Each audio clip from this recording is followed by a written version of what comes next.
I'm so glad you found your way here. Your brain is replaying memories of someone special right now, deciding which moments to keep vivid, which to soften, and which to weave into dreams tonight. You'll discover why certain faces return in sleep and understand why missing someone changes how you dream. Welcome to Get Sleepy Science. Wherever you are right now, perhaps thinking of someone far away, or feeling that quiet ache of absence, allow yourself this gentle exploration. We'll journey through 100 psychology facts about dreaming and missing someone. From the moment your sleeping brain searches for familiar faces, to how emotions shape which memories return, to the bridge between longing and the peace that follows. This thoughtful journey through consciousness builds bridges between searching minds. A soft subscribe, like, or sharing your thoughts creates a pathway for more dreamers to discover and brings us closer to protect this sanctuary. One sleepy soul at a time. Your journey inspires ours. Let yourself settle completely here. Feel your jaw unclench, your breath deepen naturally. You can let these thoughts drift past without holding them. Sense that soothing heaviness enveloping you, like your consciousness slowly dimming its brightness. Thoughts dissolving into peaceful fog of approaching sleep. Close your eyes and breathe deeply. You're floating where memories rest safely in gentle darkness. Let your mind merge with infinite peace. And now we begin. Your brain cycles through distinct sleep stages every 90 minutes. And it's during REM sleep, rapid eye movement, sleep, that the most vivid dreams occur. During REM, your brain becomes almost as active as when you're awake, but in very specific ways. The visual cortex lights up, processing imaginary scenes. The amygdala, your emotion center, becomes highly active, which is why dreams feel so emotionally intense. Meanwhile, the prefrontal cortex, responsible for logic and reality testing, goes quiet. This explains why impossible things in dreams seem perfectly normal while you're experiencing them. Your eyes dart back and forth beneath closed lids, as if watching a movie projected inside your mind.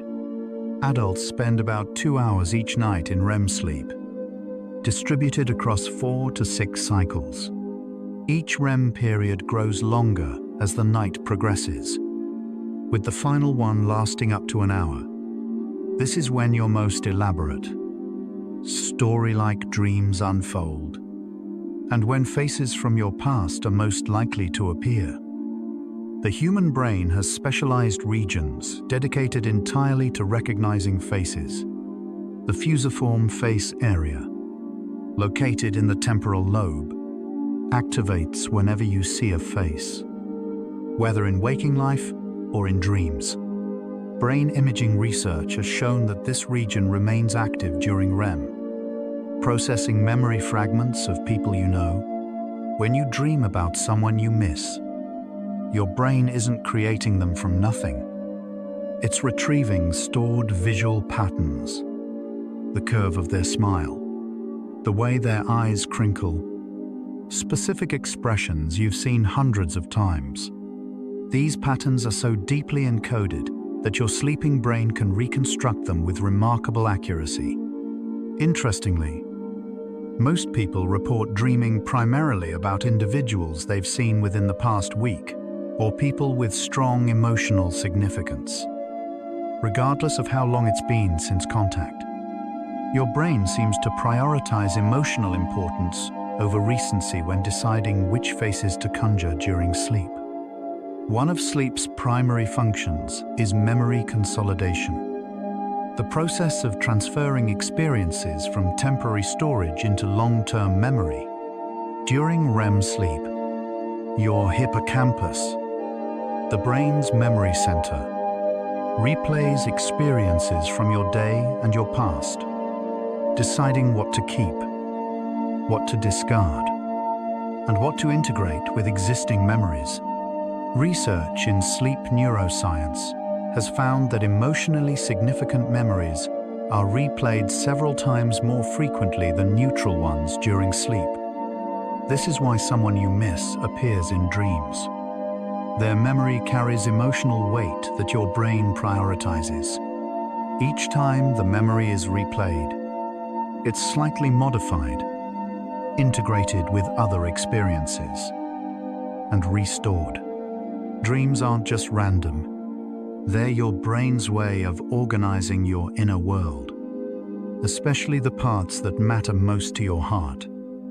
Psychologists call it the continuity hypothesis, the idea that dreams reflect your waking concerns, relationships, and emotional states. Research consistently shows that what you think about during the day influences what you dream about at night. If someone occupies your thoughts while awake, they're significantly more likely to appear in your dreams. Analysis of dream journals from thousands of participants suggests that the majority of dream characters were people the dreamers had thought about or interacted with in recent days. But for people you miss deeply, someone who's moved away, a lost relationship, a loved one who's passed, they don't need recent contact to appear. The emotional connection itself keeps their memory active in your mind, creating a continuous thread between waking longing and sleeping dreams. Your dreams, in this way, are honest reflections of where your heart dwells. Dreams might serve as a kind of social simulator, a safe space where your brain practices social interactions and processes relationships. This theory, developed by Finnish researcher Antti Revonsuo and expanded in recent studies, suggests that dreaming about people helps you understand them better, rehearse conversations, and work through unresolved feelings. When you dream about someone you miss, your brain may be maintaining that relationship in your mind, keeping the neural pathways active even in their physical absence.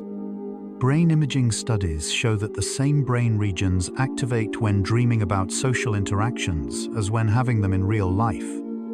The temporal parietal junction for understanding others' perspectives. The superior temporal sulcus for reading social cues. In essence, dreaming about someone you miss isn't just memory playback.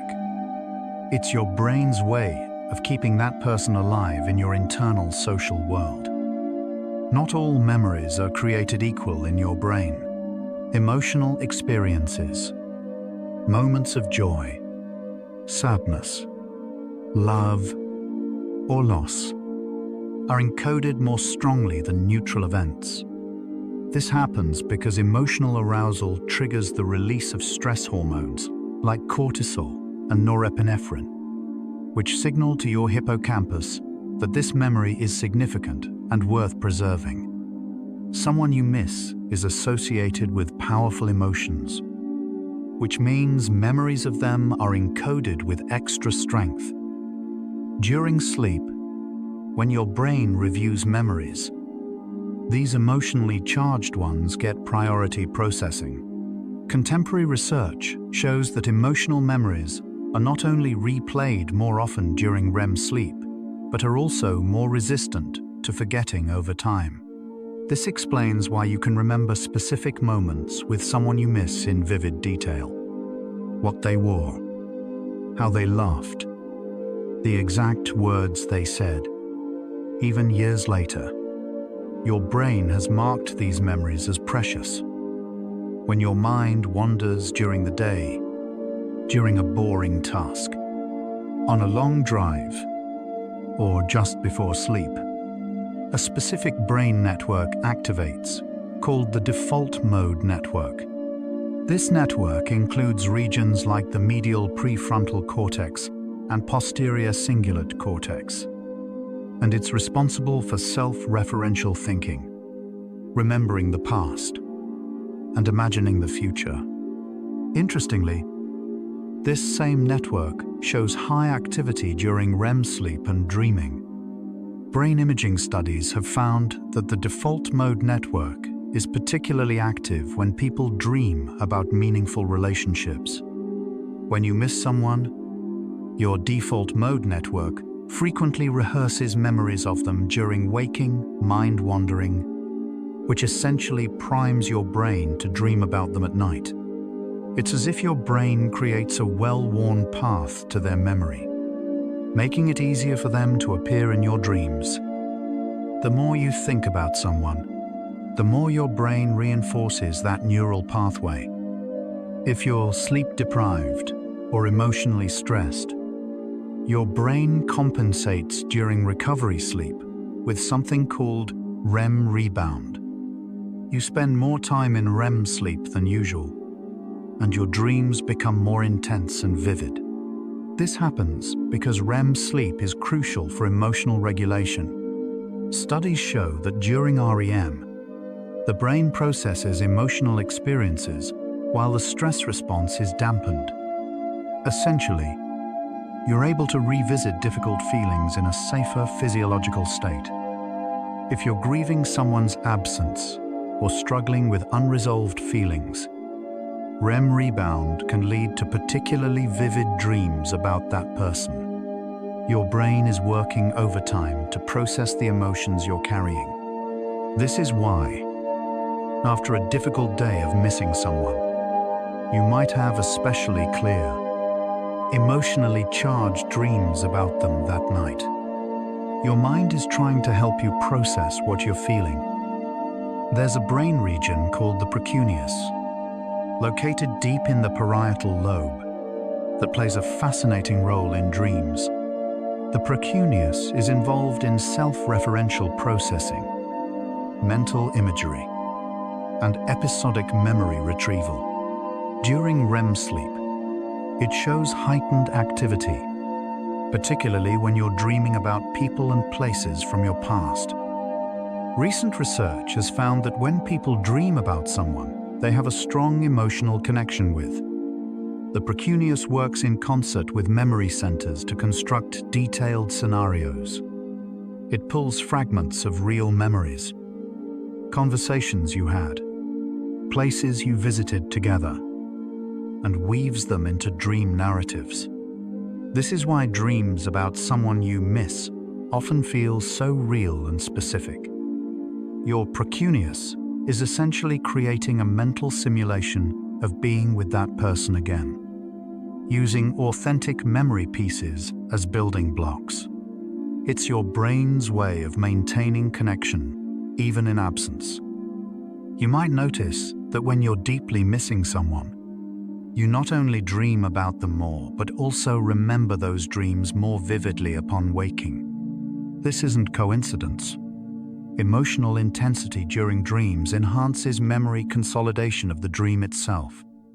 When you wake from a dream with strong feelings, longing, happiness, sadness, those emotions signal to your brain that this dream experience is significant and worth remembering.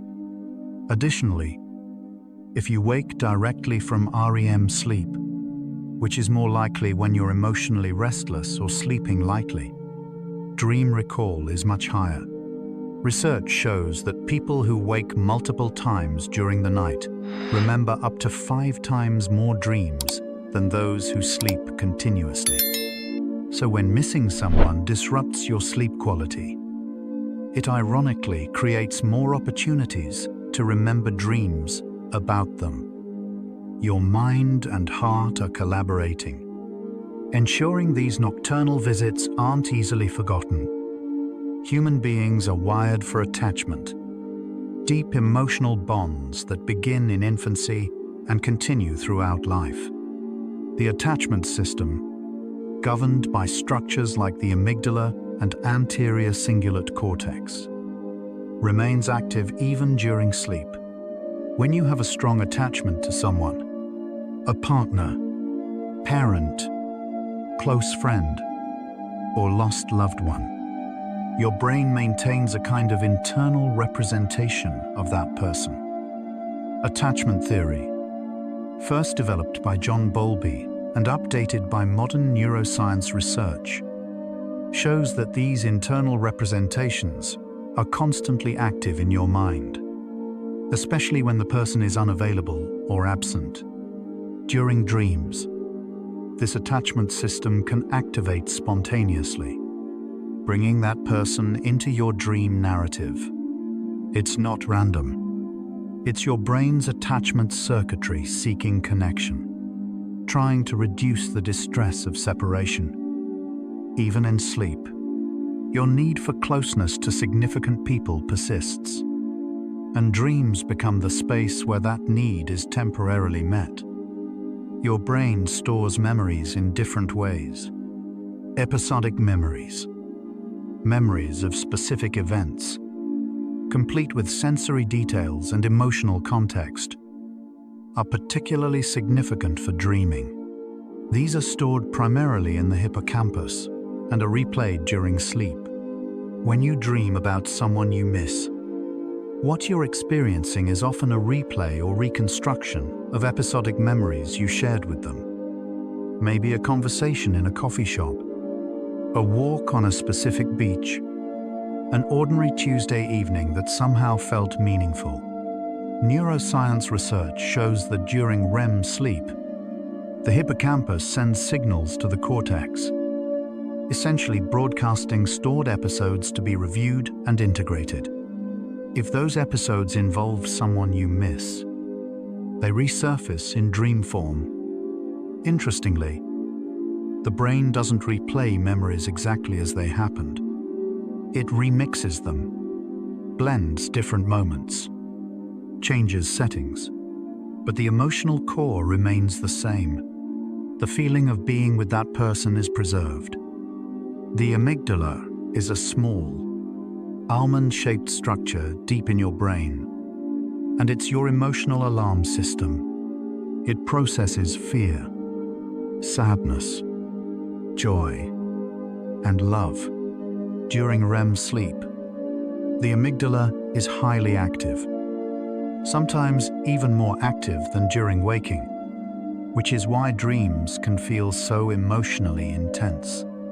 When you miss someone, that longing is processed by your amygdala as a form of emotional pain, similar to the brain regions that activate during physical pain.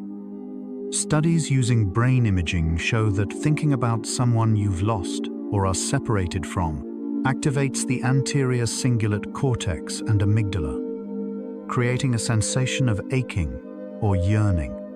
During sleep, these same structures can reactivate spontaneously, triggering dreams where that person appears.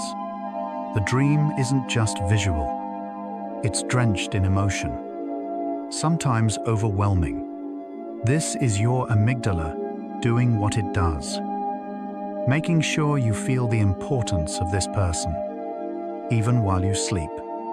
Dream incorporation is the phenomenon where recent experiences, thoughts, or sensory inputs get woven into dream narratives. If you spent the evening looking at photos of someone, talking about them, or simply thinking about them before bed, there's a high likelihood they'll appear in your dreams that night. This process happens because the memories you engage with before sleep are still active in your working memory and short-term storage systems as you drift off. The brain's memory consolidation process then pulls from this recent activity. Studies on pre-sleep cognition have found that focused thinking about a specific person significantly increases the likelihood of dreaming about them compared to nights without that focus. It's almost as if you can invite someone into your dreams by holding them in your thoughts as you fall asleep. This isn't magic. It's simply how memory and attention shape the content of your dreaming mind. Grief, whether from death, separation, or lost relationships, profoundly affects sleep and dreams. Research on bereavement shows that people who are grieving spend more time in REM sleep and report more vivid, emotionally intense dreams. This appears to be the brain's natural healing mechanism. During REM, your brain processes the reality of loss, works through denial, anger, sadness, and gradually toward acceptance. Dreams about someone you've lost often follow a pattern. Early after loss, the person appears as they were, sometimes unaware they're gone. Later, dreams might involve saying goodbye, receiving messages, or symbolic representations. Neuroscientist Rosalind Cartwright's research found that people who dream more about a lost relationship show better emotional adjustment 6 months later compared to those who dream less. Your sleeping brain is doing therapeutic work, helping you process grief in doses your waking mind might find overwhelming. These dreams, though sometimes painful, are part of healing. There's a specific brain region that lights up when you feel longing or yearning for someone. The anterior cingulate cortex, or a CC. This region is involved in regulating emotions, processing social pain, and monitoring conflict between what you want and what you have. Brain imaging studies show that when people think about someone they miss, the ACC shows increased activity, particularly in the dorsal portion. This same region remains active during certain types of dreams. When you dream about someone you miss, and you wake with that familiar ache in your chest, it's partly because your ACC has been activated during the dream. Interestingly, the ACC also plays a role in motivation and goal-directed behavior. Your brain might be using dreams as a way to maintain the psychological goal of reconnecting with that person. Even if reconnection isn't possible in waking life, the yearning you feel is real, both neurologically and emotionally. While sleep helps you forget unimportant details, it actively protects emotionally significant memories from fading. This is called emotional memory consolidation. During REM sleep, memories associated with strong emotions are strengthened and integrated into your long-term memory networks. Contemporary research has shown that sleep doesn't just preserve these memories, it actually changes them, reducing the emotional intensity while keeping the factual details intact. This is particularly valuable when missing someone. Over time, dreams about them help you remember the relationship accurately while gradually reducing the acute pain of loss or separation. It's a gentle, biological form of healing. Your brain is being kind to you, allowing you to keep what's precious while slowly easing the hurt. Dreams become a bridge between holding on and letting go, between remembering and moving forward. When you wake from a dream about someone you miss, you might notice physical sensations, a tightness in your chest, a warmth in your body, or tears on your cheeks. These physical responses are mediated by the insular cortex, a brain region that integrates emotional experiences with bodily sensations. The insula is active during both waking emotional experiences and during REM sleep. It's the reason dreams don't just feel mental, they feel embodied. When you dream of hugging someone you miss, your insula processes that simulated touch, creating a sensation almost as real as physical contact.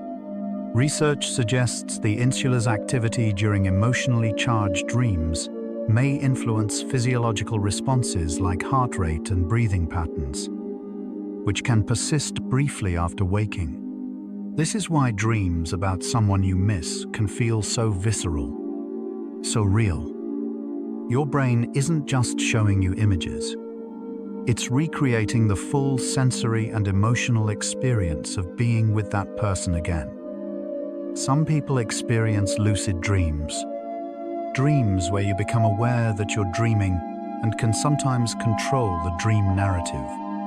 Research into lucid dreaming has grown substantially, with studies showing that about 55% of people have had at least one lucid dream, and about 20% experience them regularly.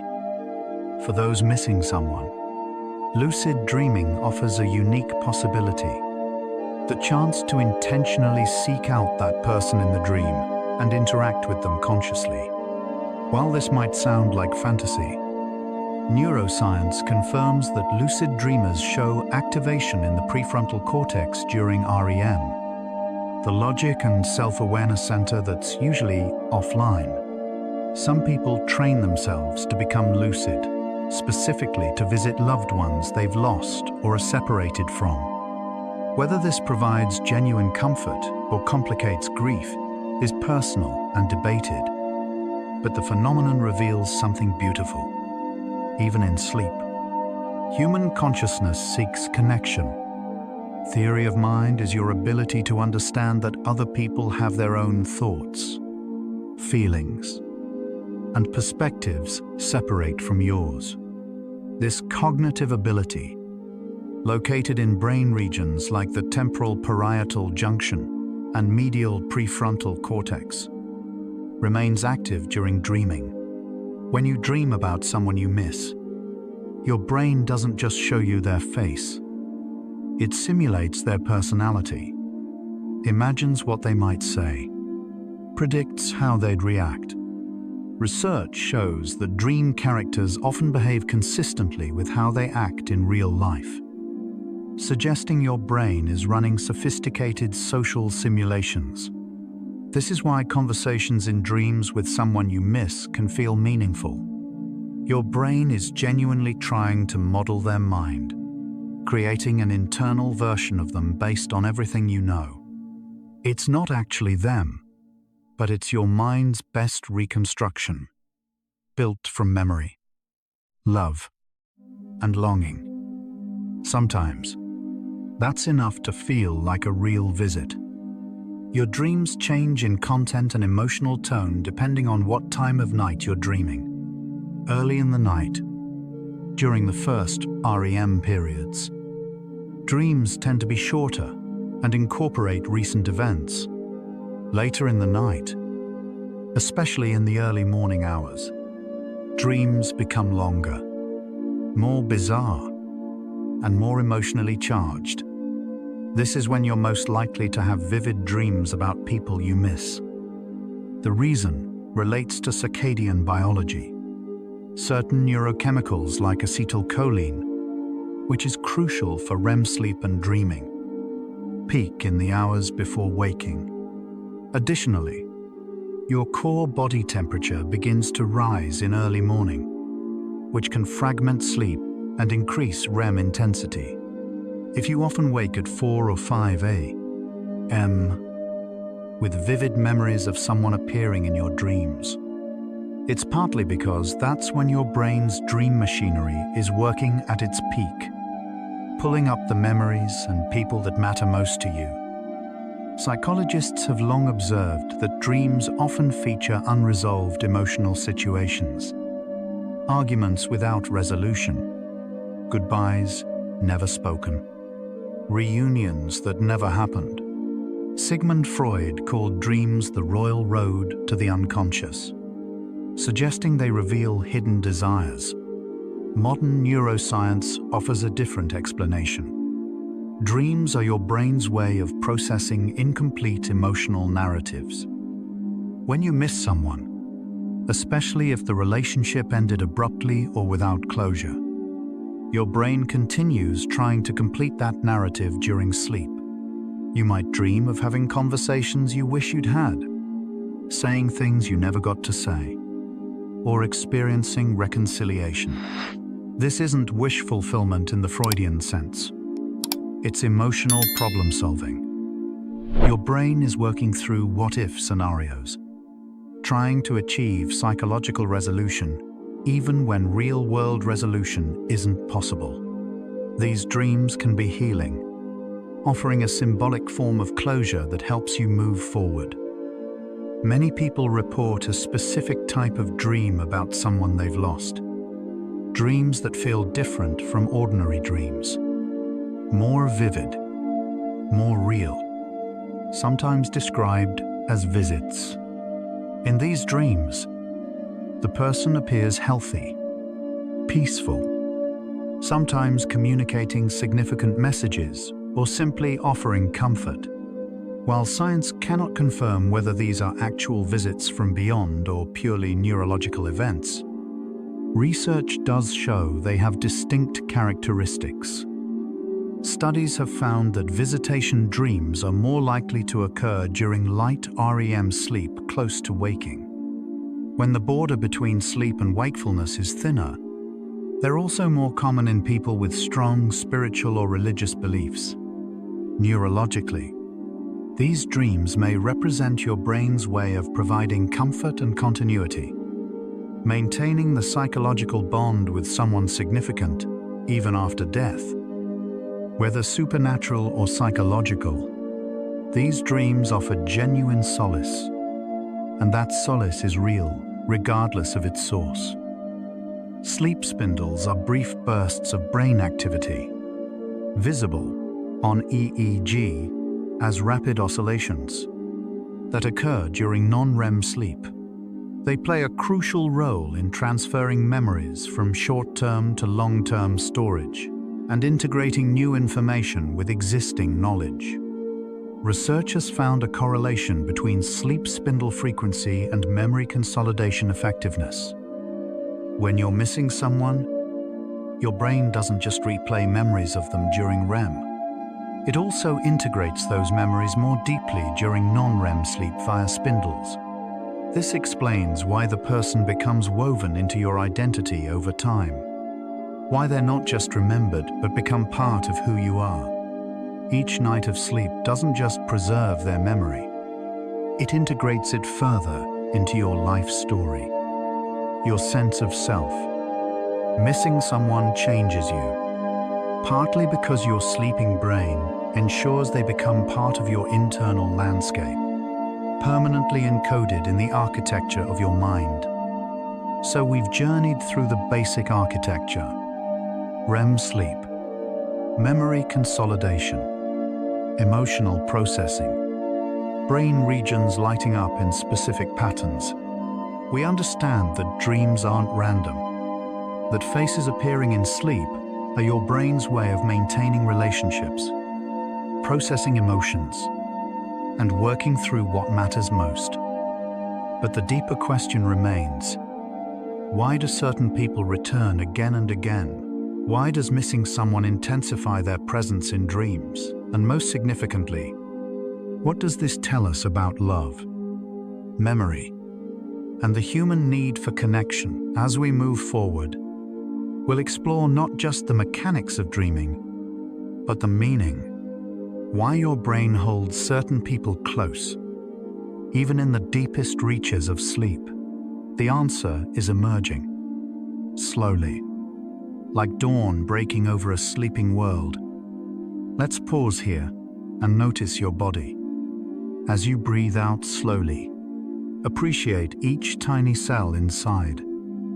Trillions of organisms working in silence. Heart beating, lungs breathing, brain thinking, all without your command. Notice the gentle sensations on your skin, in your muscles, along your spine. You are a complete ecosystem, diverse, self-balancing. Even as you miss someone, your body continues its quiet work, healing, restoring, protecting you. You are held by your own biology, never truly alone. Now we continue. Attachment theory teaches us something profound. The bonds you form with significant people don't weaken simply because of physical distance or even death. Attachment bonds are internal representations, mental models of relationships that exist in your mind. Neuroscience research confirms this. Brain imaging studies show that thinking about an attachment figure activates specific neural networks involving the ventromedial prefrontal cortex and posterior cingulate cortex, creating a felt sense of connection even when the person isn't physically present. When you miss someone deeply, it's because the attachment bond remains intact while the physical connection is severed. During sleep, your brain continues to access this internal representation. Dreams become the space where you can still visit that person, interact with them, feel their presence. The attachment system doesn't understand absence the way your rational mind does. It simply knows this person is significant and keeps seeking them, even in dreams. Longing, that specific emotional state of yearning for someone, has a distinct neurological signature. Research using brain imaging shows that longing activates the nucleus accumbens, part of your brain's reward system, along with the anterior cingulate cortex, which processes emotional pain. Essentially, missing someone creates a state where your brain simultaneously anticipates reward, being with them, and experiences pain, their absence. This creates a particularly powerful emotional state that your brain prioritizes during memory consolidation in sleep. Contemporary research has found that the intensity of longing reported during the day correlates strongly with dream frequency about that person at night. The more you miss someone, the more your reward system keeps their memory active, essentially flagging it as significant. Processed during sleep. Your dreams aren't just random memory replays. They're your brain's attempt to resolve the tension between desire and reality. If you've recently been separated from someone, whether through a breakup, their moving away, or their death, you've probably noticed an increase in dreams about them. This isn't coincidental. Recent loss creates what psychologists call acute grief or acute separation distress, which significantly affects sleep architecture. Studies show that in the weeks following a major separation, people experience more frequent and longer REM periods, and their dreams become more vivid and emotionally intense. This is your brain's way of processing sudden change. The neural networks that represented that person as present and available need to be updated to reflect their absence. This updating happens largely during sleep. You might dream of them as if nothing has changed, or have dreams where you're searching for them, or even dreams where you're saying goodbye. Each dream is part of your brain gradually adapting to new reality, a process that takes time and patience. Dopamine is often called the pleasure chemical, but it's more accurately described as the motivation and wanting chemical. It drives you toward rewards, food, comfort, connection. During REM sleep, dopamine levels in certain brain regions increase, which is thought to drive the narrative quality of dreams and your motivation within dreams. When you dream about someone you miss, the dopamine system may be activating the motivation to seek them, recreate connection, or resolve feelings of loss. This explains why dreams about loved ones often involve searching, traveling to find them, or attempting to communicate. Your brain's reward circuitry is active, generating the drive to seek what's missing. Interestingly, this is why waking from such dreams can feel disappointing. The dopamine-driven motivation was leading somewhere in the dream, and waking interrupts that psychological journey. Your sleeping mind was actively trying to close the gap between longing and reunion.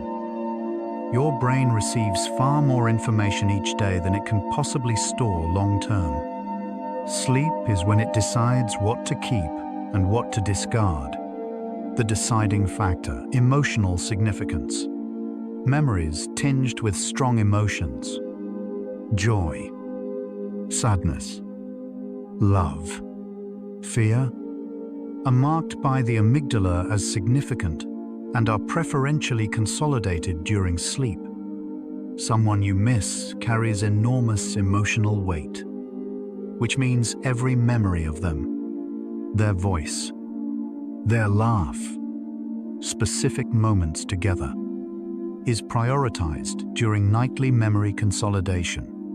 Research has found that emotionally significant memories are replayed substantially more frequently during sleep than neutral memories. This means you're literally spending more of your sleeping brain's processing power on that person than on almost anything else. They're not just in your dreams. They're being woven deeper into your long-term memory every single night, becoming an increasingly permanent part of who you are. The hippocampus is the brain's memory hub, crucial for forming new memories and retrieving old ones. During REM sleep, the hippocampus shows a specific pattern of activity called theta oscillations, which facilitate memory, replay, and consolidation. When you dream about someone you miss, your hippocampus is actively retrieving episodic memories of time spent with them, specific conversations, shared experiences, even mundane moments that somehow carried emotional weight. Remarkably, studies using intracranial electrodes have shown that individual neurons in the hippocampus can fire in response to specific people. Literally, a neuron for your mother, a neuron for your best friend. During dreams, these person-specific neurons activate, reconstructing that individual in your mind's eye with startling accuracy. Your hippocampus doesn't just store memories. It resurrects people, bringing them back to life in the theater of your sleeping consciousness. You might dream about many people, but some appear more frequently than others. The determining factor is a combination of emotional significance, recency of thought, and relationship complexity. Analysis of thousands of dream reports has found that romantic partners, parents, and close friends appear most frequently. But people you're currently in conflict with or have unresolved feelings about also rank high. When you deeply miss someone, they meet multiple criteria: high emotional significance, frequent waking thoughts, and often unresolved feelings about their absence. This triple combination essentially guarantees they'll appear regularly in dreams. Your brain is constantly working with active files, memories and concerns that are being actively processed. And someone you miss is a perpetually active file. Until the emotional intensity diminishes or resolution is found, their file stays open, and your dreaming mind continues returning to it night after night. Sleep talking, or somniloquy, occurs in about 5% of adults and is more common during REM sleep. Interestingly, sleep talking often reveals what the person is dreaming about. Names called out, fragments of conversation. Studies show that during periods of grief or intense longing, the frequency of sleep talking can increase, and the content often involves the missed person. This isn't just anecdotal. Sleep laboratories have documented this pattern. When you're processing strong emotions about someone during sleep, the neural activity can sometimes cross the threshold into actual vocalization. Partners often report hearing their sleeping loved ones call out names, whisper phrases, or carry on one-sided conversations. It's as if the emotional intensity of the dream is so strong that it breaks through the normal paralysis of REM sleep. These unconscious vocalizations reveal how deeply your mind is working through absence, even when you're completely unaware. Counterfactual thinking is when your mind explores what-if scenarios. What if things had gone differently? What if you'd made another choice? What if they were still here? During dreams, this type of thinking runs wild. You might dream of alternate realities where the person never left, where you said different words, where outcomes changed. Psychologists believe this serves an adaptive function. By mentally simulating different possibilities, you process regret, explore potential solutions, and eventually come to terms with reality. When you miss someone, your dreaming mind might create scenarios where you're reunited, where conflicts are resolved, or where you get to say what you wish you'd said. These aren't just fantasies. They're your brain's way of exploring the emotional landscape around loss, testing different narratives until you find one that brings peace. Dreams let you rewrite history safely, trying on different endings until your heart can accept the real one. Here's something psychologists and neuroscientists find endlessly fascinating. Someone can be more present in your mind during their absence than they were during their presence. When someone is physically available, you take them for granted to some degree. They're part of the background of life. But when they're gone, suddenly your mind focuses intensely on them, reviewing memories, imagining conversations, feeling their absence acutely. This paradox means that absence can actually strengthen mental representations. Brain studies show that the neural networks associated with a missed person can become more active and more elaborate over time, as you think about them repeatedly. Dreams reflect this. Sometimes the person appears more vivid, more real, more themselves in dreams than they ever were in waking life. Your mind, in trying to hold on to them, creates an almost idealized internal version. Absence doesn't just make the heart grow fonder. It makes the mind work harder to preserve presence. While scientifically unproven, many people report dreaming about a deceased loved one on the same night as other family members, sometimes with similar content. Whether this represents some form of collective unconscious, as Carl Jung proposed, or is simply coincidence combined with shared grieving processes remains unknown. What science does confirm is that groups of people processing the same loss show similar patterns in dream content. Dreams of the person being alive. Dreams of saying goodbye. Symbolic dreams. This likely reflects shared social and emotional processing rather than mystical connection. But it reveals something touching, even in sleep. Humans are social creatures, and grief is a shared journey. When multiple people miss the same person, their individual sleeping minds are all working through similar emotional terrain. Perhaps that's its own form of connection. Separate minds, dreaming separately, but somehow dreaming together. Missing someone doesn't just affect what you dream. It affects how you sleep. Chronic longing, especially when combined with grief or heartbreak, can lead to sleep disturbances, including difficulty falling asleep, frequent awakenings, and reduced sleep efficiency. Research shows that people experiencing complicated grief spend more time in light sleep and less in deep, restorative slow-wave sleep. Paradoxically, they also spend more time in REM sleep. leading to more intense dreaming. This combination means you might feel exhausted despite sleeping, and your dreams might feel overwhelming. The sleep disruption is part of the body's stress response.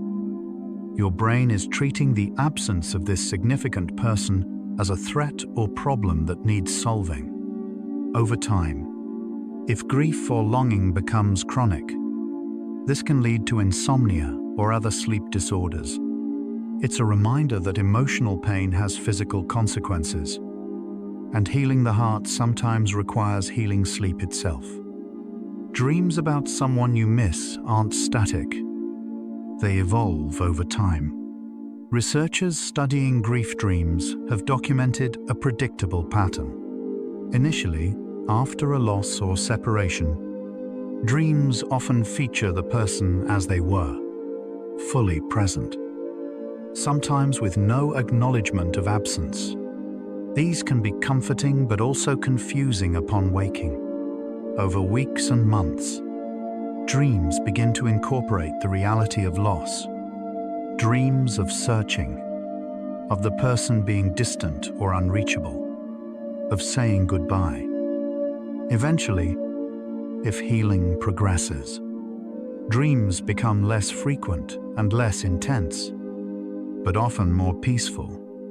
The person might appear to offer comfort, or simply exist in the background of other dream narratives. This evolution mirrors the grieving process itself. Denial, anger, bargaining, depression, acceptance. Your dreams are working in partnership with your waking emotional work, helping you move through stages of loss. Each dream is a step, however small, toward integration and peace. For some people, dreams about someone they miss become a refuge, the only place where reunion is still possible. This can be deeply comforting, but psychologists note it can also complicate healing if dreams become preferable to waking life.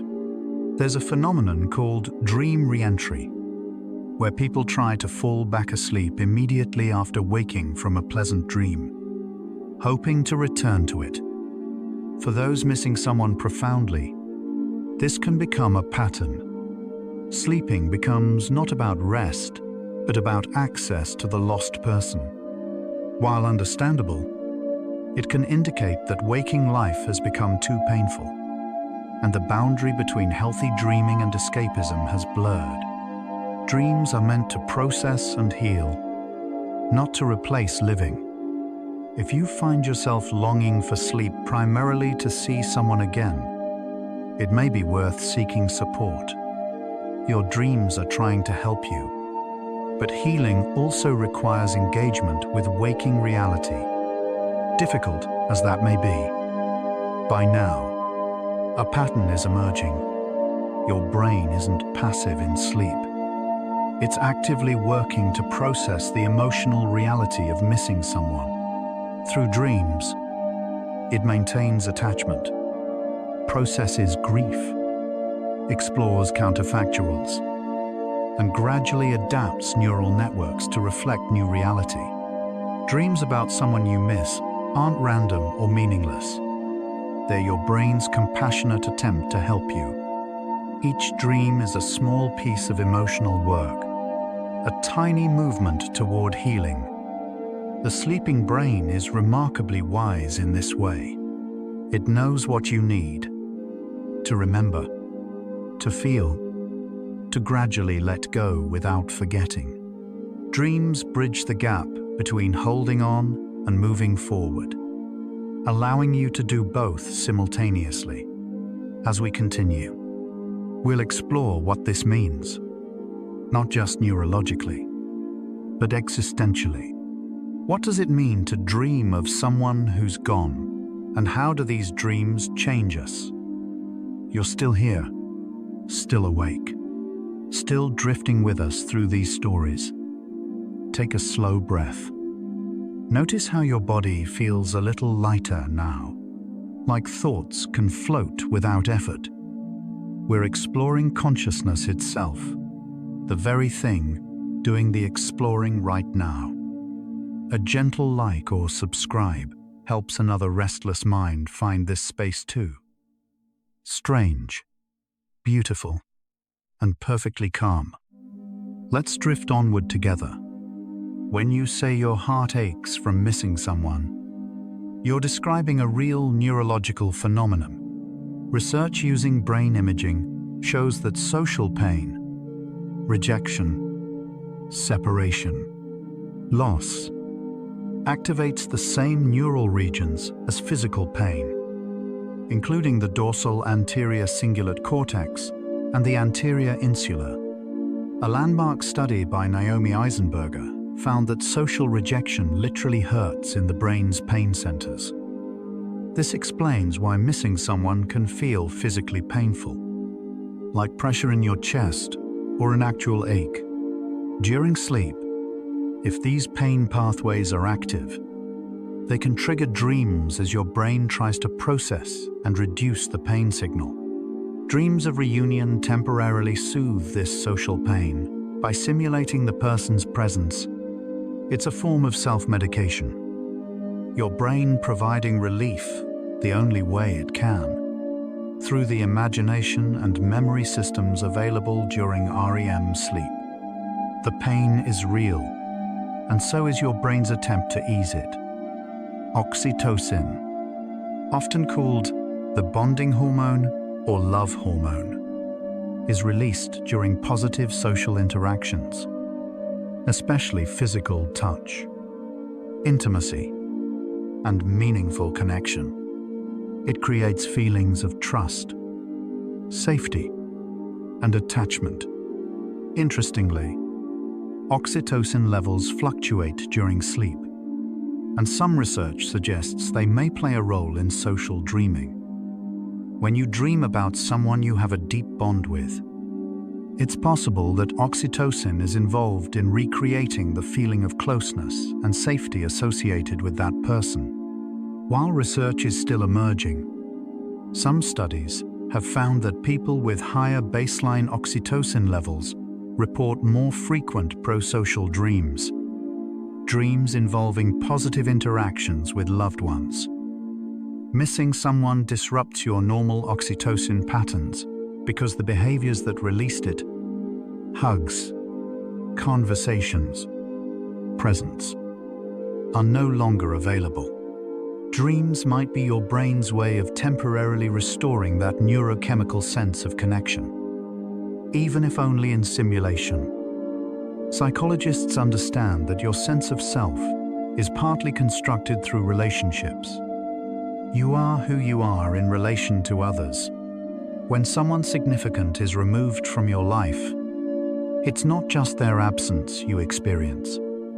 It's a disruption in your own sense of identity.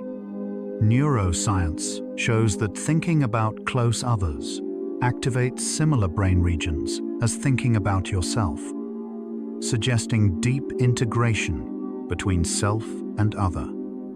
When that person is gone, your brain must reorganize its self-concept, a process that happens partly through dreams.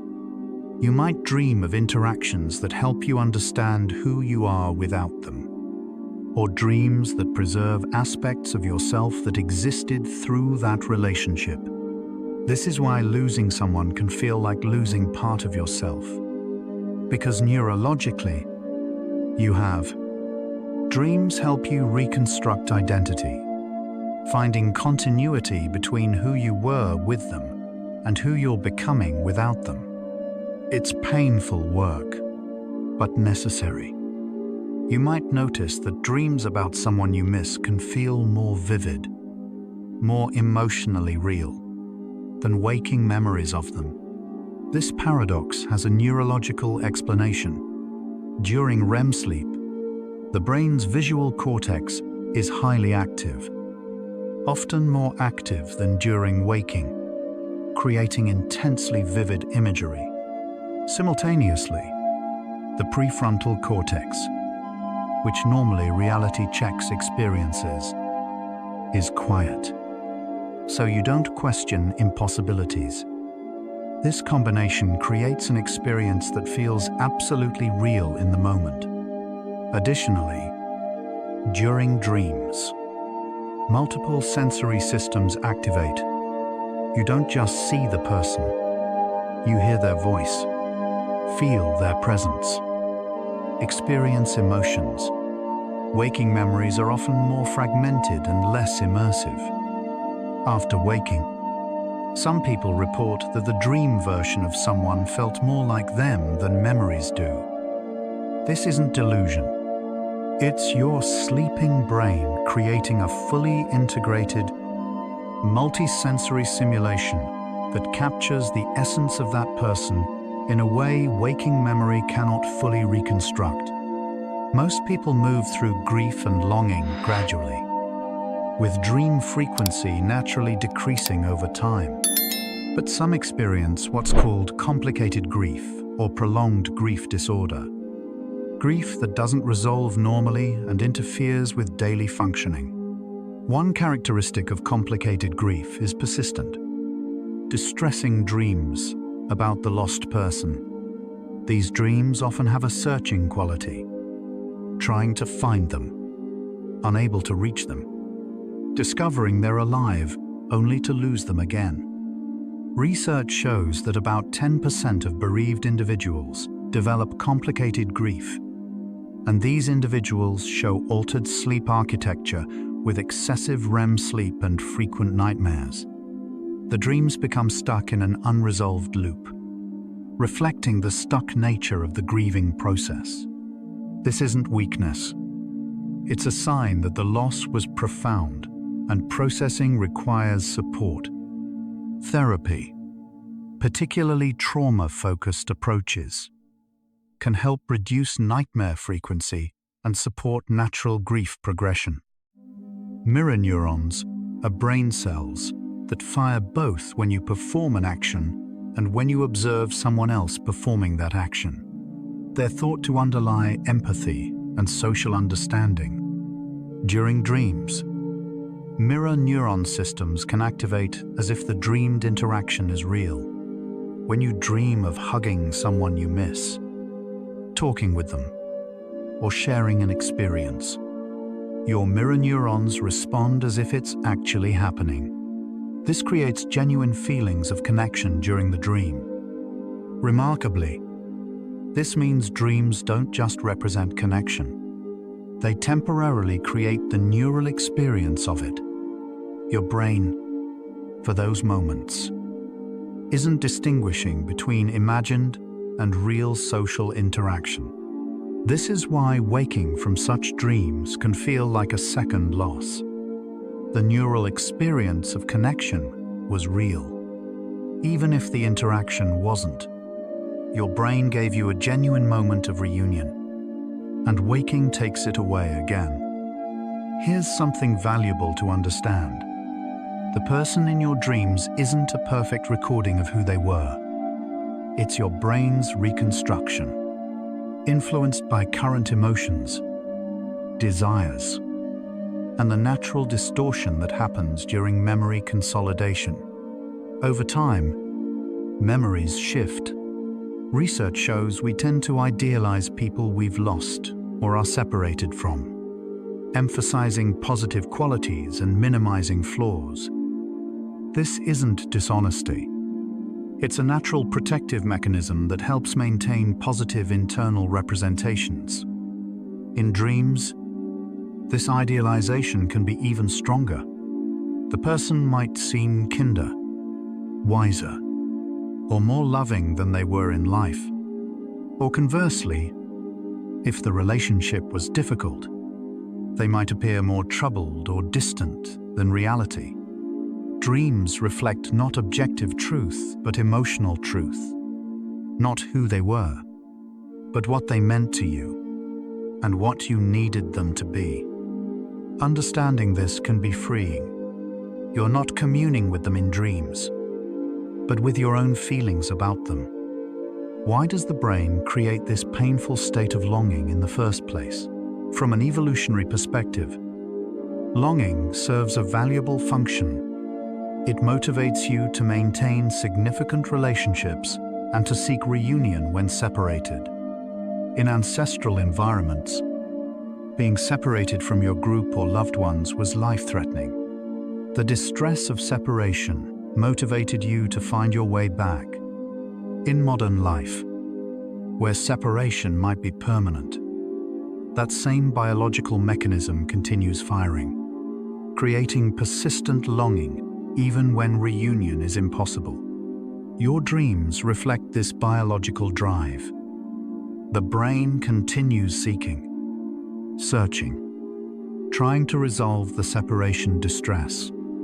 This is why grief and longing can feel so relentless and exhausting. You're working against millions of years of evolution that says significant people shouldn't be permanently absent. Your brain doesn't have a protocol for they're gone forever.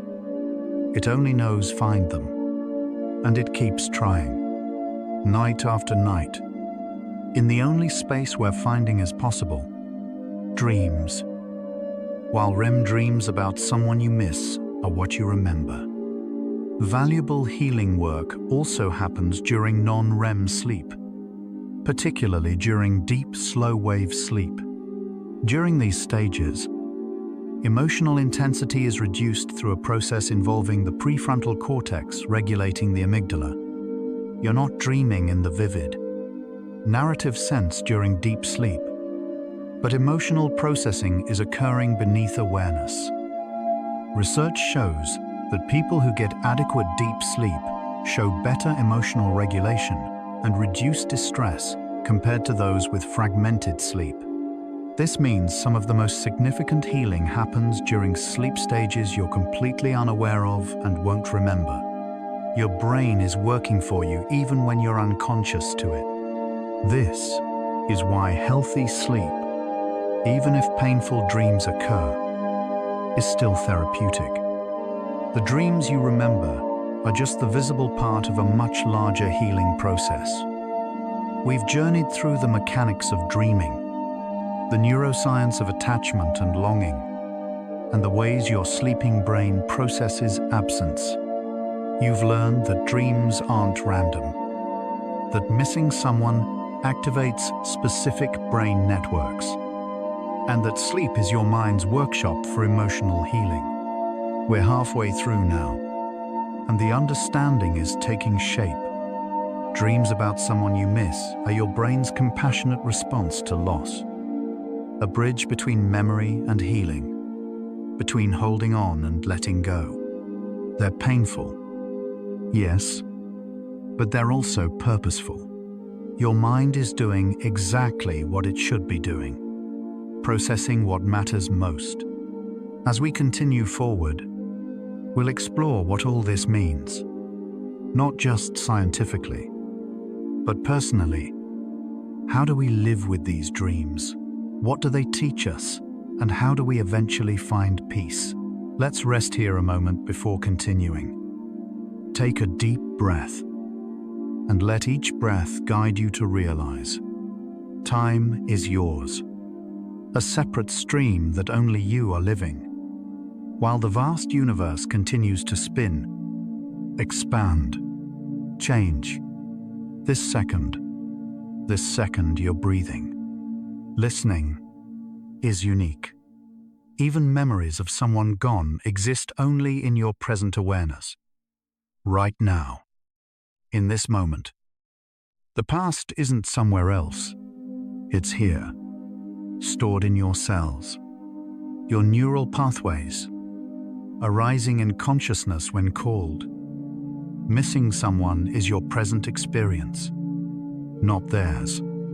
Your present love for someone who may be far away or gone. Cherish the present moment, knowing that right now, your time is unique. Your breath, your heartbeat, your consciousness holding these memories. This is where they live now, in your present awareness. And we continue drifting. Freud described something he called repetition compulsion, the tendency to repeat or reenact traumatic or unresolved experiences in an attempt to master them. Modern psychology has refined this concept, and neuroscience confirms that your brain does indeed revisit unresolved emotional situations repeatedly, including during dreams. When you have recurring dreams about someone you miss, the same scenarios, similar emotions, familiar settings, it's likely your brain returning to process unfinished business. Each time the dream repeats, your brain is attempting to find resolution, trying different emotional approaches, gradually desensitizing you to the pain. Evidence suggests that recurring dreams often fade once the underlying emotional issue is resolved in waking life. Until then, your sleeping mind keeps returning, patient and persistent, trying to help you work through what your waking mind might be avoiding or unable to fully face. Exposure therapy is a psychological technique where you gradually, safely expose yourself to a feared or painful situation until it loses its power to overwhelm you. Dreaming naturally provides a form of exposure therapy.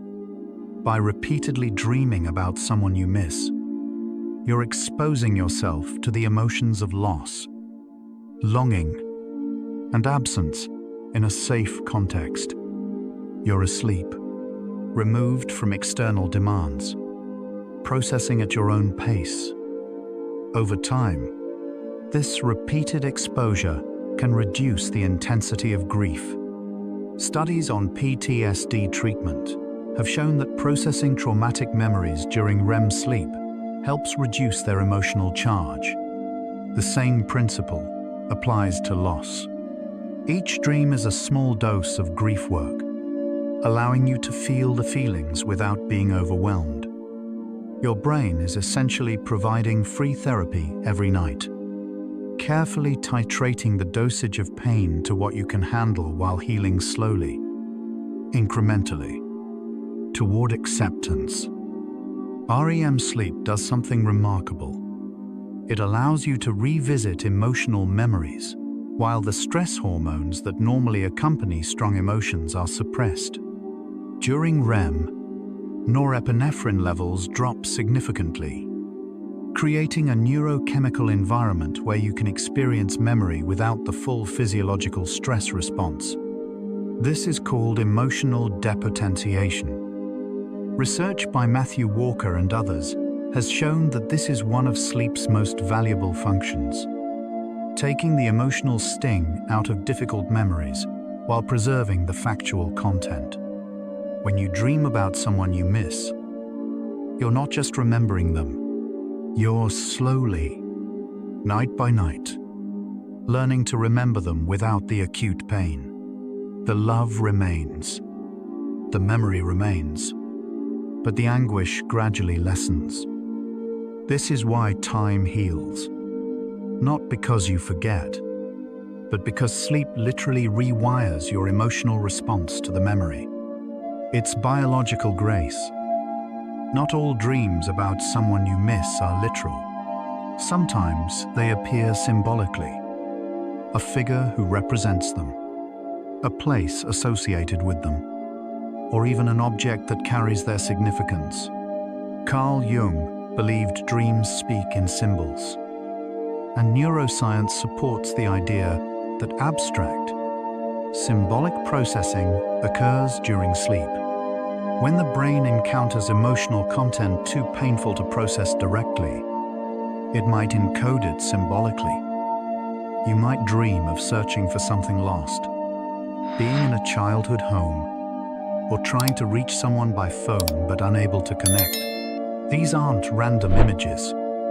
They're your unconscious mind finding safer ways to represent grief, longing, and absence. Symbolic dreams can actually be more healing than literal ones because they allow processing at a slight remove, reducing overwhelm. Your sleeping mind is wise, choosing the representation, literal or symbolic, that serves your healing best in that moment. While sleep helps process painful emotions. It also strengthens positive memories. Evidence shows that pleasant memories associated with strong positive emotions are preferentially consolidated during sleep, particularly during REM, when you dream about someone you miss, especially in positive contexts. Laughing together, feeling loved, sharing joy. Your brain is actively preserving those beautiful memories. This is adaptive. Over time, the ratio of painful to pleasant memories shifts.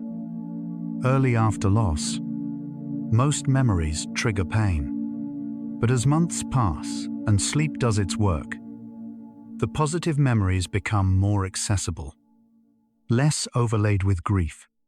You begin to smile when you think of them, rather than only feeling sad. This shift doesn't happen automatically.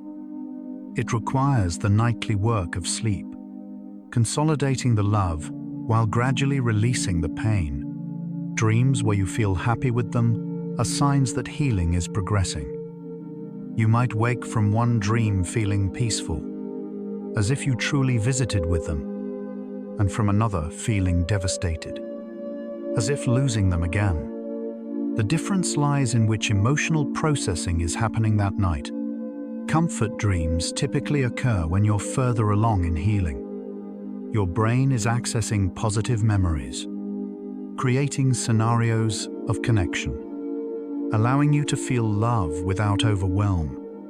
Painful dreams often involve themes of loss, searching, or being unable to reach them, and typically occur when you're processing the reality of absence or working through unresolved feelings. Both types are necessary. The painful dreams do the hard work of accepting reality, while the comfort dreams remind you that love doesn't end with physical absence. Over time, if healing progresses naturally, comfort dreams gradually become more frequent than painful ones. Your sleeping mind is slowly shifting the narrative from loss to love, from absence to enduring connection.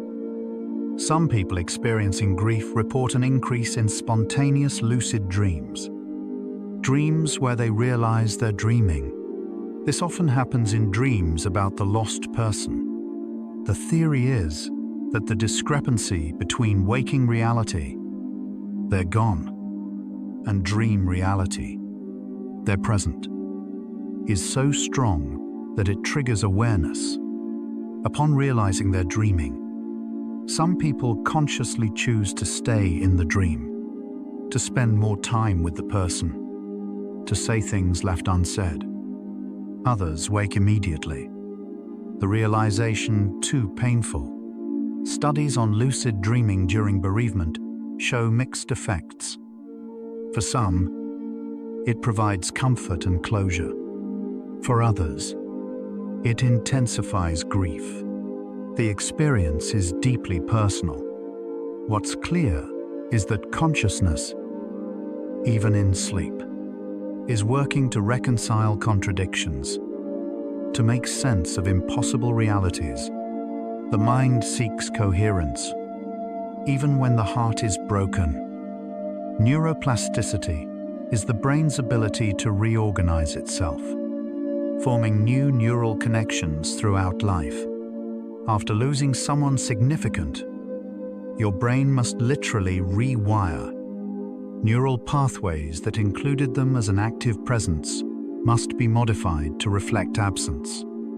This happens partly through sleep. Each night, as you dream and process memories, synapses are strengthened or weakened.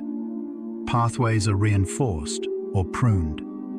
Research on neuroplasticity shows this process takes time, typically months to years for major relational losses. Dreams are part of the rewiring. At first, the dreams might reflect old neural patterns, the person as present, unchanged. Gradually, new patterns emerge. Dreams acknowledging absence, exploring new identities, integrating loss. This isn't forgetting them. It's your brain adapting to continue functioning without them while still holding their memory. The rewiring allows you to keep loving them while also moving forward. It's one of the brain's most compassionate capabilities. Anniversary reactions are well documented in grief research. Increased emotional distress around significant dates like birthdays, death anniversaries, or meaningful shared memories. These reactions extend into dreams.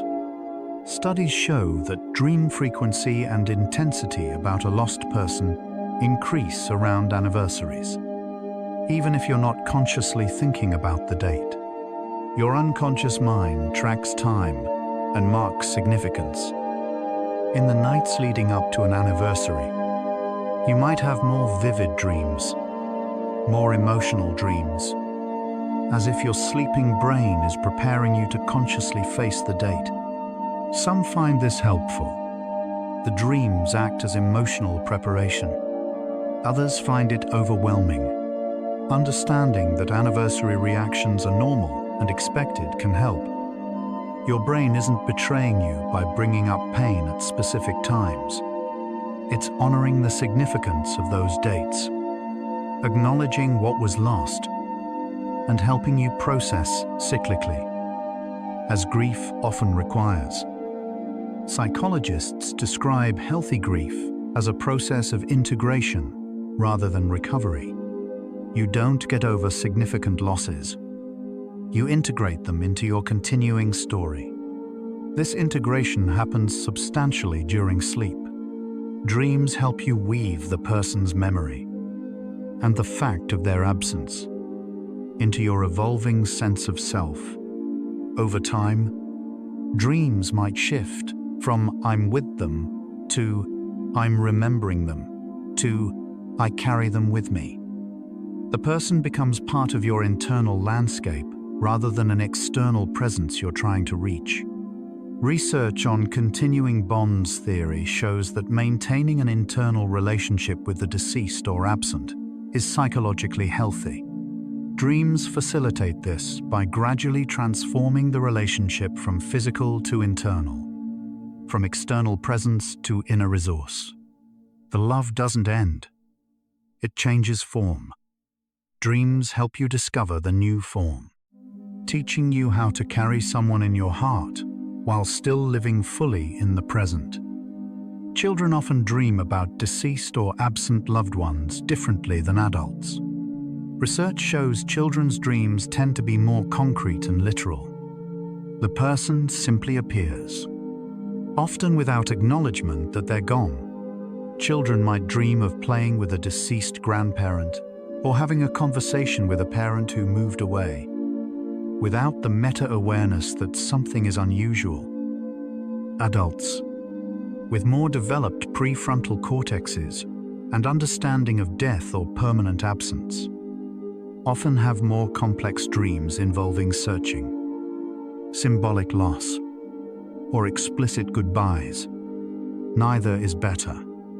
Both reflect developmental stage. Interestingly, as children mature, their dreams about lost people gradually become more adult-like, incorporating awareness of loss. This reflects not just cognitive development, but emotional maturation in processing grief. Understanding these differences can help parents support grieving children. Recognizing that children's apparent acceptance in dreams doesn't mean they aren't processing loss. They're processing it in developmentally appropriate ways.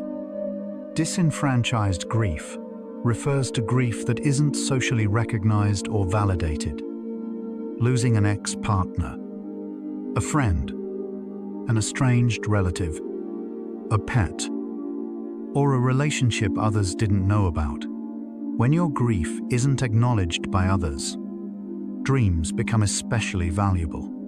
They're a private space where the loss can be fully felt without social judgment.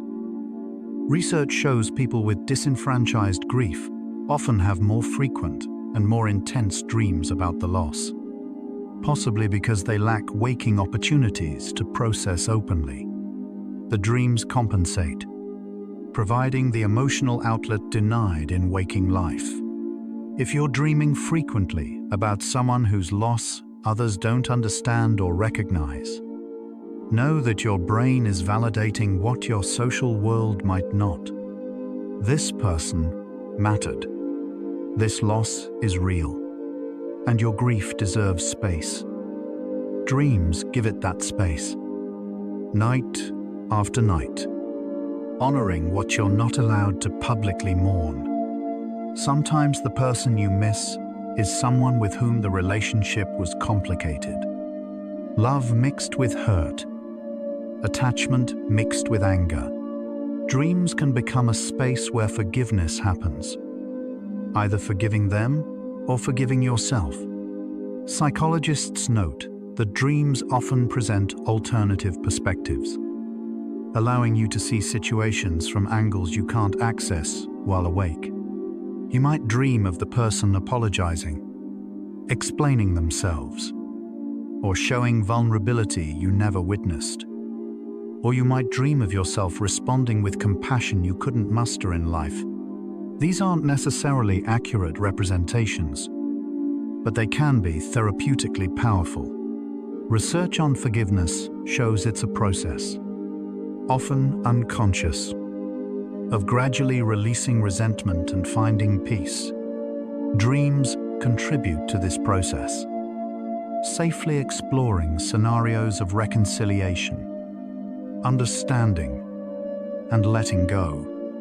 If you wake from such a dream feeling lighter, your sleeping mind may have accomplished emotional work your waking mind was unable to complete. When you're sleep deprived, your emotional regulation suffers, and your dreams become more intense. This creates a difficult cycle for those missing someone. Grief disrupts sleep. Lack of sleep intensifies emotional reactivity, which leads to more vivid and distressing dreams, which further disrupts sleep. Research shows that chronic sleep deprivation increases amygdala reactivity and decreases prefrontal control, essentially meaning you feel emotions more strongly and regulate them less effectively. Breaking this cycle often requires intervention, sleep hygiene, possibly therapy, sometimes medication. Understanding the cycle is the first step. Your dreams aren't becoming unbearable because your grief is worsening. They're becoming unbearable because lack of sleep is amplifying everything. Prioritizing sleep, even when sleeping feels difficult, is one of the most valuable things you can do. Rest allows dreams to do their healing work, rather than becoming overwhelming. Viktor Frankl, Holocaust survivor and psychiatrist, emphasized that humans can endure almost anything if they find meaning in it. This applies to grief and the dreams that accompany it. People who actively seek meaning in their loss, through spirituality, creative expression, helping others, or personal growth, show different dream patterns than those who don't. Evidence indicates that meaning makers report more dreams where the lost person appears as a guide, teacher, or source of comfort, while those struggling to find meaning have more distressing dreams of searching or being unable to connect. This suggests dreams reflect and potentially facilitate meaning-making. If you approach your dreams with curiosity, what are they teaching me? How are they helping me grow? The dreams themselves may begin to shift toward more constructive narratives. Meaning isn't found, it's created, and dreams are part of the creation process, offering raw material for you to shape into something that allows you to carry loss without being destroyed by it. You might wake from a dream about someone you miss with physical sensations, tears, racing heart, trembling, or a profound sense of heaviness.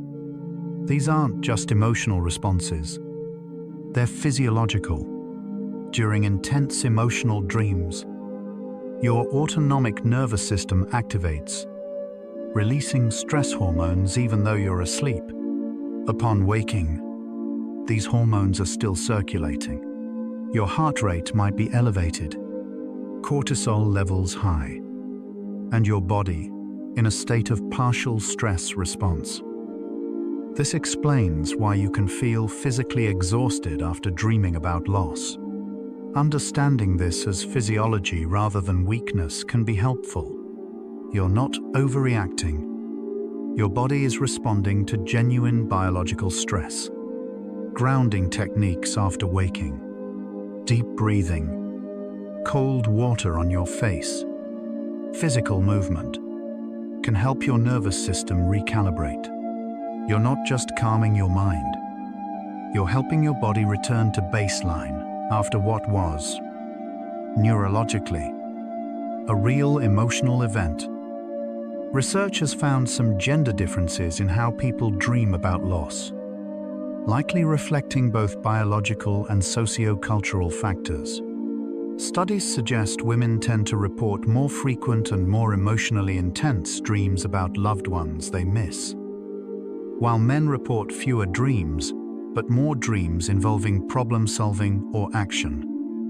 Women's dreams about grief often involve direct emotional expression, crying, talking, embracing, while men's dreams might involve indirect expression, searching, protecting, or symbolic representation.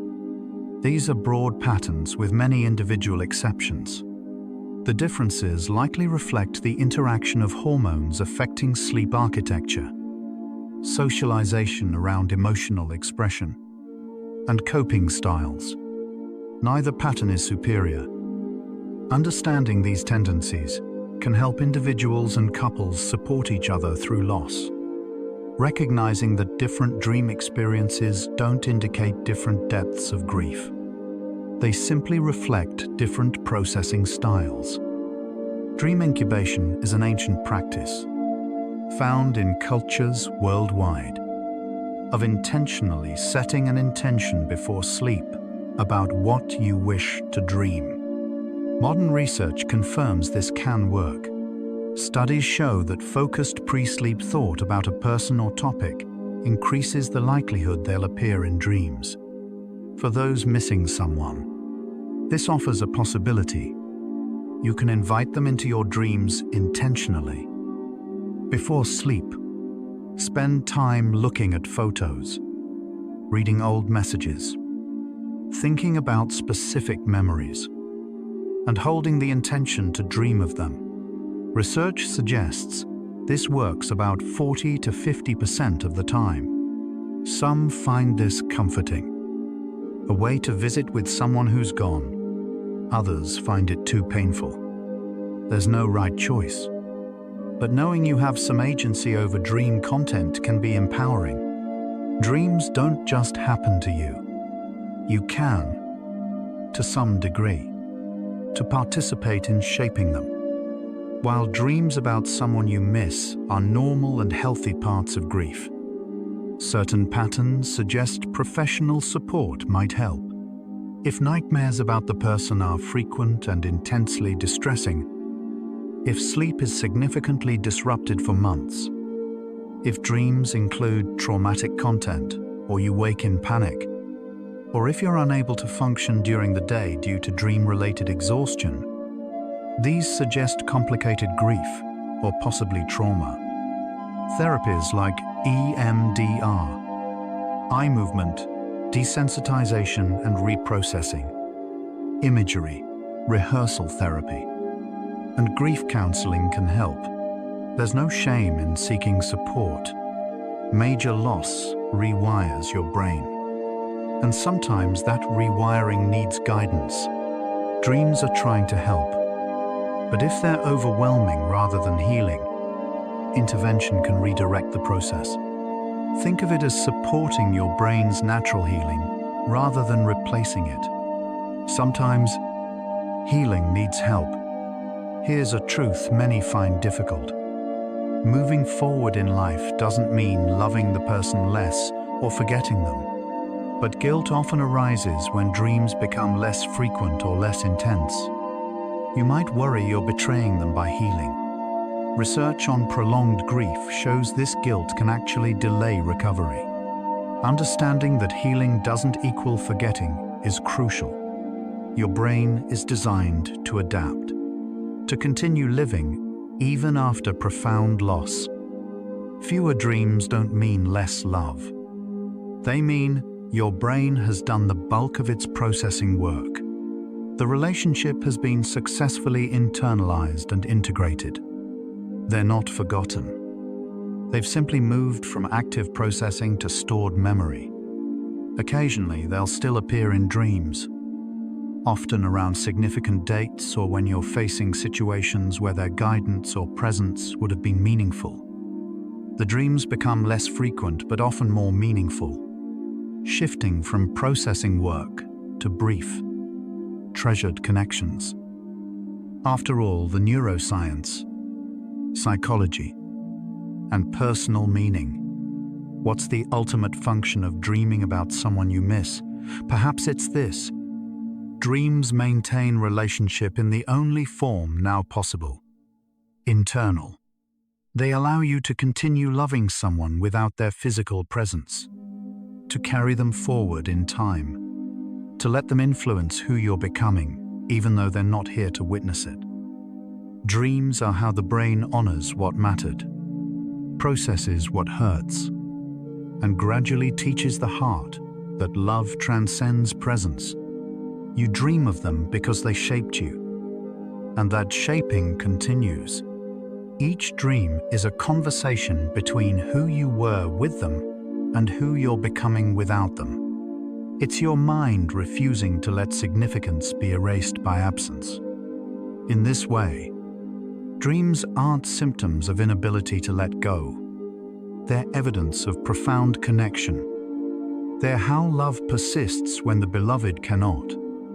Different cultures understand dreams about deceased or absent loved ones very differently. Many indigenous and Asian cultures view such dreams as actual visits from spirits or souls, offering guidance or comfort. Western psychology historically viewed them as purely internal psychological phenomena. Recent anthropological research shows that cultural interpretation significantly affects the emotional impact of grief dreams. Those who believe dreams are visits report more comfort and less fear from the dreams. Those who view them as only internal report more focus on emotional processing and meaning-making. Interestingly, neither interpretation prevents healing. Both frameworks can support healthy grief. What matters is that the interpretation feels true and helpful to you. Whether you experience dreams as your brain's processing or as genuine connection with a consciousness beyond death, both experiences are valid. Dreams hold the meaning you give them, and that meaning can be healing regardless of its metaphysical truth. Bessel van der Kolk's influential work emphasizes that trauma and grief are stored not just in the mind, but in the body. Dreams about someone you miss might involve physical sensations, feeling their touch, hearing their voice, smelling their scent.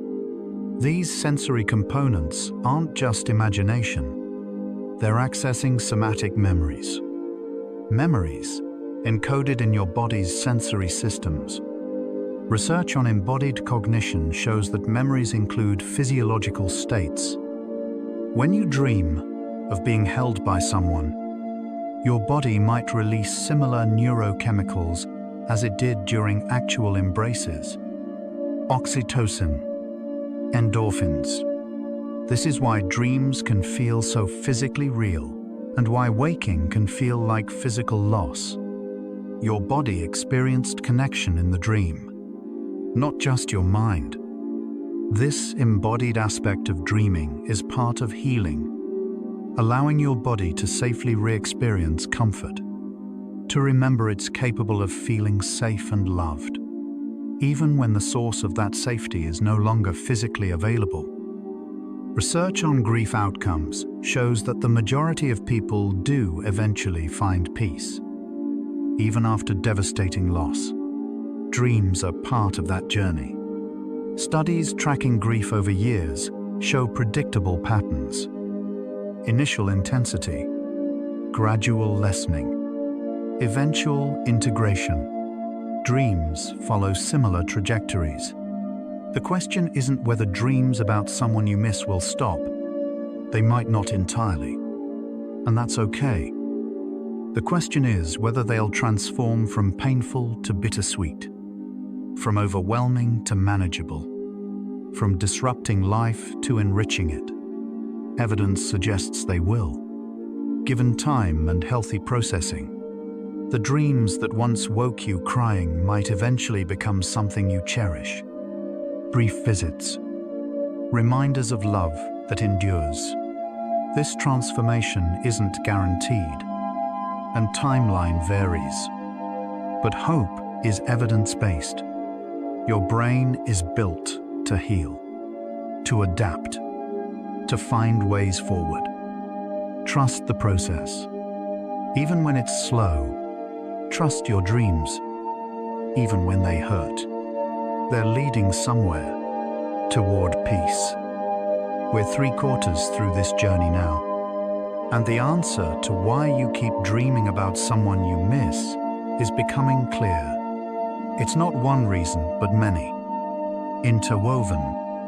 You dream of them because your brain prioritizes emotional significance, because attachment bonds persist beyond physical presence, because sleep is when your mind processes what waking life cannot hold, because longing activates reward centers that flag their memory as significant, because your sense of self includes them, and redefining self takes time, because love doesn't have an off switch, and dreams are where love goes when it has no external object. You dream of them because they mattered, because they still matter, because dreams are the mind's way of saying, this person will not be erased by absence. They'll be carried forward, transformed, integrated. Dreams are painful, yes, but they're also profound evidence of your capacity for deep connection. And that capacity, once activated, remains part of you forever. Now we move toward the final understanding, what this means, and how to live with it. You might be feeling tired now. That's perfectly fine. Breathe slowly. Feel the cycles. Your breath. Inhale. Exhale. Inhale. Exhale. A small cycle within the vast universe. Dreams arise and fade. Memories surface and subside. Feelings come like waves. Grief, love, longing, peace. Each one valid, each one temporary. You don't need to hold on to anything. Let everything unfold in its perfect order, like seasons changing, unhurried, unresisting, simply existing. The person you miss exists now in the cycle of memory, appearing in dreams, fading upon waking, returning again when needed. This is the rhythm: presence and absence, memory and forgetting, holding and releasing. You are also part of that eternal movement, that endless cycle. Allow yourself to rest in the rhythm. We're almost there now. One of the hardest truths grief teaches is impermanence. Nothing physical lasts forever. Relationships end. People leave. Death comes. Dreams reinforce this lesson nightly. You're with someone, feeling complete, and then you wake. they vanish. The repetition of this pattern, presence to absence, presence to absence, slowly teaches your deeper mind what your rational mind already knows. Nothing lasts in physical form, but that doesn't mean it wasn't real or valuable. Buddhist philosophy centers on impermanence as a path to reduce suffering. Accepting that all things arise and pass helps you hold them more lightly. Dreams do similar work. Each time you experience dream presence followed by waking absence, you practice accepting impermanence. It hurts, but gradually, the hurt lessens. You learn to cherish the dream while it lasts, without grasping for it to continue. This acceptance isn't giving up. It's wisdom. Much about grief and dreams is beyond your control. You can't stop missing someone through willpower. You can't command dreams to stop or change. But some things are within your influence. You can improve sleep hygiene, regular schedule, dark room, cool temperature, limited screens before bed, which reduces nightmare frequency. You can practice grounding techniques to calm your nervous system after difficult dreams. You can engage in waking rituals that honor the person's memory, which sometimes reduces the urgency of dream processing. You can seek therapy if dreams become traumatic. You can talk about dreams with safe people, which helps externalize and process them. You can practice self-compassion, recognizing dreams aren't weakness, but evidence of love. You can't control whether you dream of them, but you can control how you respond upon waking. That small sphere of control matters more than you might think. Agency, even limited agency, supports healing. Reframing is powerful. Instead of viewing these dreams as torment, what if you viewed them as gifts, evidence that you're capable of profound love, proof that someone mattered deeply? Your brain's attempt to help you heal, a nightly opportunity to see someone who's gone. Not everyone has people they miss this deeply. You do, which means you were fortunate to have connections worth grieving. The dreams are painful precisely because the relationship was valuable. Loss and love are two sides of one coin. Research shows people who reframe grief as including gratitude for having loved show better long-term outcomes than those who focus only on loss. This doesn't minimize pain, but it adds perspective. Each dream, however difficult, is your heart insisting that love was real, is real, remains real. That insistence is a gift, even when it doesn't feel like one. Older models of grief suggested letting go and moving on as goals. Modern grief theory, particularly continuing bonds theory developed by Klaas, Silverman, and Nickman, offers a different framework. Healthy grief involves maintaining a transformed relationship with the deceased or absent person. You don't let go. You find new ways to stay connected. Dreams are a primary way this continuing bond manifests. Instead of trying to stop dreaming about them, the goal becomes transforming the quality of the dreams, from painful to peaceful, from disruptive to integrative. The relationship continues, but in memory and meaning rather than physical presence. They become an internalized presence, a voice you imagine when making decisions, values they taught that guide you, love they gave that shapes how you love others. Dreams keep this internal relationship alive. They're not obstacles to healing. They're part of a redefined connection that honors both change and continuity. Many therapists recommend keeping a dream journal, especially during grief. Writing dreams immediately upon waking serves multiple purposes. It helps you remember them more clearly, externalize the emotions, look for patterns, and track changes over time.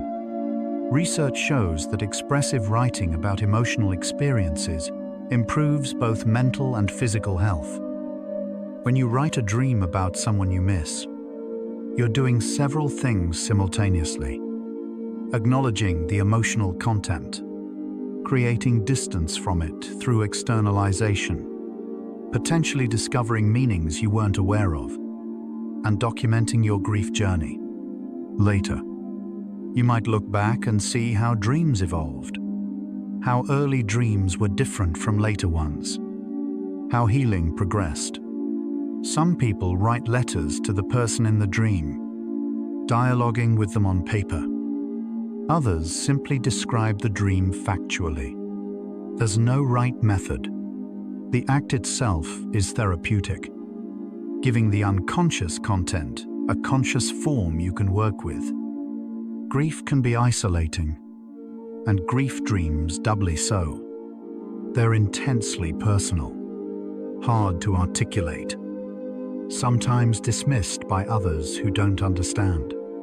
But sharing dreams with someone safe, a therapist, support group, understanding friend, can be powerfully healing. Verbalizing a dream makes it less overwhelming. Hearing yourself describe it creates perspective. Receiving validation. That sounds painful. I understand. Reduces isolation. Research on shared grieving shows that people who discuss their loss with others show better outcomes than those who grieve privately. This extends to dreams. You might worry about burdening others or that they won't understand. But trusted people often want to support you and don't know how. Sharing a dream gives them something concrete, a window into your inner experience, a specific way to offer empathy. You don't have to share every dream, but sharing some reminds you that while dreams are solitary experiences, grief itself can be accompanied. You're not as alone as it feels. For many people, grief raises spiritual questions. Is there life after death? Will I see them again? Are dreams actual? Contact neuroscience can describe the mechanisms of dreaming but cannot answer metaphysical questions. Whether dreams are only brain activity or also contain something beyond. Consciousness, soul, connection, transcending physical death is a question of faith, not science. What research shows is that people with spiritual frameworks for understanding death and dreams report lower anxiety about grief dreams and more comfort from them. Whether you believe dreams are just your brain or believe they're visitations, both beliefs can support healing. This isn't about which belief is correct. It's about which belief helps you live with loss. If believing dreams are visits brings comfort and helps you heal, that belief is useful. If understanding them as psychological processing is more helpful, that's equally valid. Meaning is personal. Choose the interpretation that serves your peace. If you're a parent grieving while raising children, or if you lost someone significant during childhood, dreams play a unique role across development. Children who lose someone valuable often dream of them throughout childhood and adolescence. Research shows these dreams evolve with the child's development, becoming more complex, more emotionally nuanced, incorporating growing understanding of loss. These dreams can actually support healthy development by maintaining an internalized relationship with the lost person. A child who dreams of a deceased parent receives a form of continued parenting through their own unconscious. Imagining what that parent would say, how they'd respond, what values they'd teach. The dreams keep the relationship alive in developmentally appropriate forms.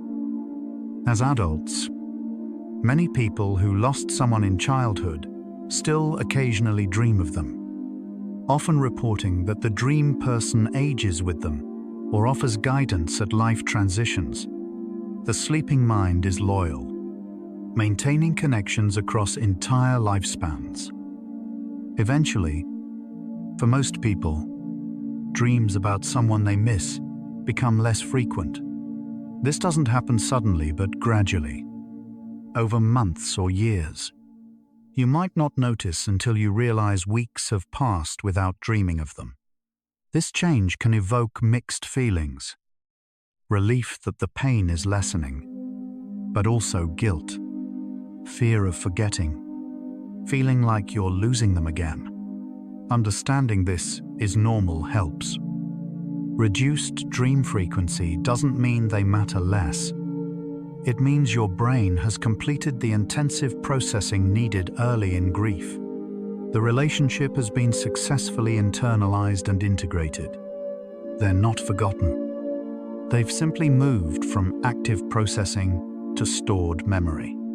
Occasionally, they'll still appear in dreams, often around significant dates or when you're facing situations where their guidance or presence would have been meaningful.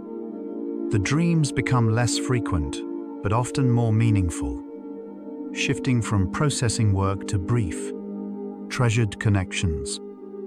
One of grief's central tensions is holding two truths simultaneously, honoring the past while living forward. Dreams embody this tension.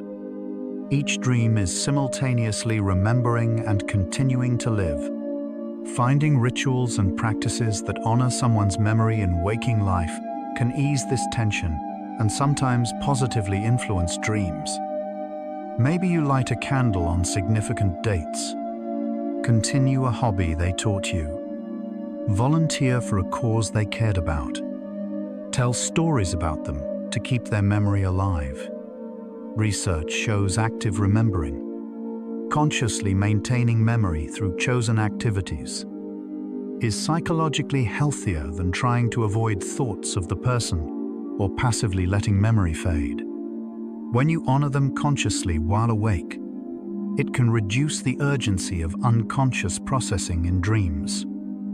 Your whole self, waking and sleeping, is working together to maintain connection while allowing forward movement, neither forgetting nor being frozen in grief.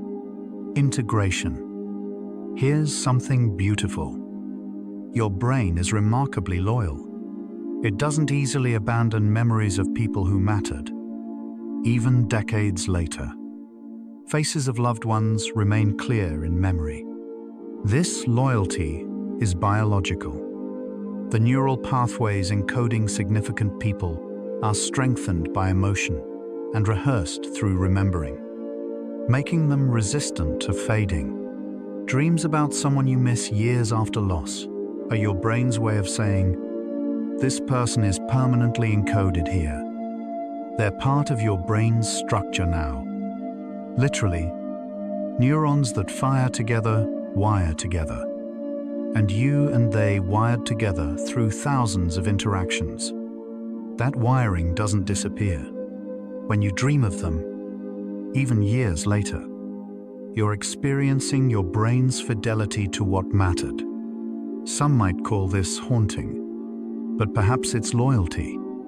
Your brain keeps them alive the only way it can, through memory, through dreams, through the permanent alteration they created in who you are. That's not pathology. That's love, neurologically instantiated. Looking back, the question, "Why do I keep dreaming about someone I miss?" was really asking something deeper. What do these dreams mean? Am I okay? Will this pain ever end? Is something wrong with me? The answers. These dreams mean the relationship mattered. You are okay. Grief and its dreams are normal, healthy responses to loss. The pain will lessen, though it may never completely disappear. and that's also okay. Nothing is wrong with you. Your brain is doing exactly what it evolved to do. Maintaining attachment bonds, processing emotions, integrating loss, healing gradually. The dreams are not symptoms of pathology, but evidence of healthy psychological functioning. They're your mind's way of honoring love, processing absence, and eventually finding a way to carry someone forward while still living your own life. The meaning of the dreams is simple and profound. They loved you, or you loved them, or both. And that love is significant enough to shape your unconscious mind. That's meaning enough. While exploring dream meaning can be helpful, dreams do their healing work, whether you interpret them or not. You don't need to analyze symbols, write in journals, or understand psychological theory for dreams to help you process grief. The therapeutic effect happens automatically during REM sleep through emotional depotentiation, memory consolidation, and neural reorganization. If reflection and interpretation help you, wonderful. But if they don't, that's also fine. Simply sleeping, dreaming, waking, and continuing to live is enough. Your brain knows what it's doing. The process is built into human biology, refined over millions of years of evolution. You don't have to understand how digestion works for your stomach to digest food.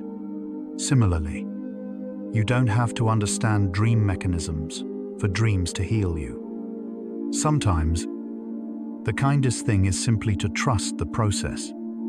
Let your sleeping mind do its work, and focus your waking energy on living as fully as you can. Trust biology. It's on your side. Most grief, even when intense and involving frequent dreams, is normal. Complicated grief, also called prolonged grief disorder, is diagnosed when grief remains intense and disabling beyond expected timeframes. Typically 12 months for most cultures, though this varies. Signs include inability to accept the loss, yearning that disrupts functioning, feeling life is meaningless, intense avoidance of reminders, or inability to engage with life. If dreams about someone you miss are part of generally functional grief, you're sad, you miss them, but you're still working, maintaining relationships, and finding moments of joy. That's normal. If dreams are part of a larger pattern where you can't function, months have passed without improvement, or you have thoughts of self-harm, that's when professional help is valuable. Most people reading or listening to this fall into the normal category. Your grief is valid. Your dreams are normal, and you're going to be okay. But if you're in that smaller percentage where something seems stuck, reaching out isn't weakness, it's wisdom. Sometimes people need explicit permission to heal. So here it is. You have permission to feel better, permission to have fewer dreams about them, permission to laugh without guilt, to enjoy life, to love again, to not think about them every moment, permission to move forward while still carrying them. Healing doesn't betray them. It honors them by showing that their love equipped you to survive their absence. If they loved you, they would want you to be okay. If you loved them, you can honor that love by living well. Dreams will come and go. Frequency will wax and wane, but your life continues. You get to be happy again. You get to sleep peacefully. You get to wake without crying. None of this means you loved them less or are forgetting them. It means your brain has done its work, and you're ready for the next chapter. This isn't betrayal. This is survival. This is health. This is life insisting on being lived. And that's okay. That's more than okay. That's how it should be. Over years, dreams about someone you miss typically transform. They become less frequent, less emotionally intense, and often more pleasant. Many people report that years after a loss, when the person appears in dreams, it's usually in peaceful contexts, having a conversation, receiving advice, simply being together without drama or pain. The person might appear younger, healthier, or in idealized settings. These late-stage grief dreams often feel like gifts, brief reunions that bring comfort rather than pain. Some cultures interpret these as the deceased checking in, while psychology explains them as the brain having completed active grief work and now maintaining a peaceful internal representation. Both interpretations lead to the same experience. The dreams become something treasured rather than dreaded. You might even find yourself hoping to dream of them, looking forward to those nighttime visits. When dreams transform from painful to peaceful, it's a sign that deep healing has occurred. Love remains, but suffering has released its grip. Your dreams about someone you miss will be shaped by the actual relationship you had. Its joys, conflicts, complexities. If the relationship was uncomplicated and loving, dreams likely reflect that peace. If the relationship was complex, love mixed with hurt, attachment mixed with ambivalence, dreams will reflect that complexity. You might have comforting dreams one night and distressing dreams another, mirroring the relationship's reality. This is actually healthy. Your brain isn't airbrushing the relationship into false perfection. It's processing the whole truth of what existed. Over time, even complicated relationships can be integrated peacefully through dreams. You might dream of reconciliation, understanding, or forgiveness. Or dreams might simply help you accept that relationships can be simultaneously loving and difficult. And both truths can coexist. Your dreams are being honest with you, which is a gift even when it's uncomfortable. Truth, even difficult truth, supports healing better than fantasy. Practicing gratitude for having known someone, rather than focusing solely on the loss, can transform both waking grief and sleeping dreams. Research on post-traumatic growth shows that many people eventually find unexpected gifts in loss. Greater appreciation for life, stronger relationships with others, increased compassion, clarified priorities. When you consciously practice gratitude, thanking the person internally for what they taught you, gave you, showed you, it shifts your emotional framework. Some people notice their dreams becoming more positive when they incorporate gratitude practices into waking life. This isn't toxic positivity or denial. You can simultaneously feel grateful for having loved them and deeply sad they're gone. Both are true, but amplifying gratitude even slightly can tip the emotional balance toward healing. You might begin dreaming not just of loss, but of the gifts they left behind. Lessons learned, love received, moments shared.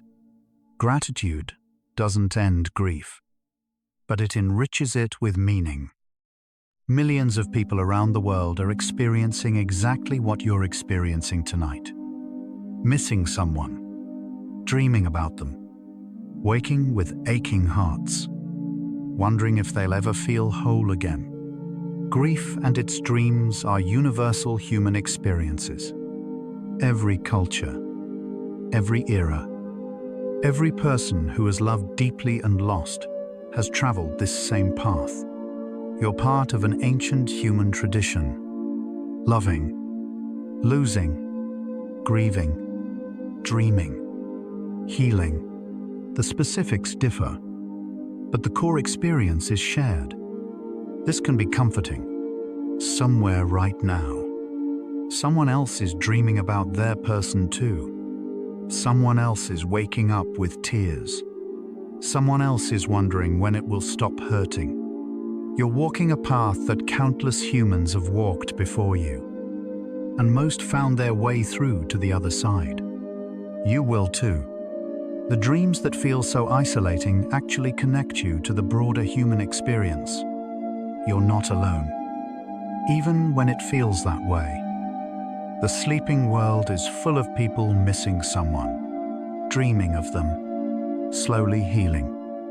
After everything, all the neuroscience, all the psychology, all the personal meaning, perhaps the brain's final lesson is this: love changes you permanently. When you love someone deeply, they become part of your neural architecture. Your brain literally reorganizes around the relationship. When they leave, that reorganization doesn't reverse. It adapts. The space they occupied doesn't disappear. It transforms into memory, meaning, lessons, influence.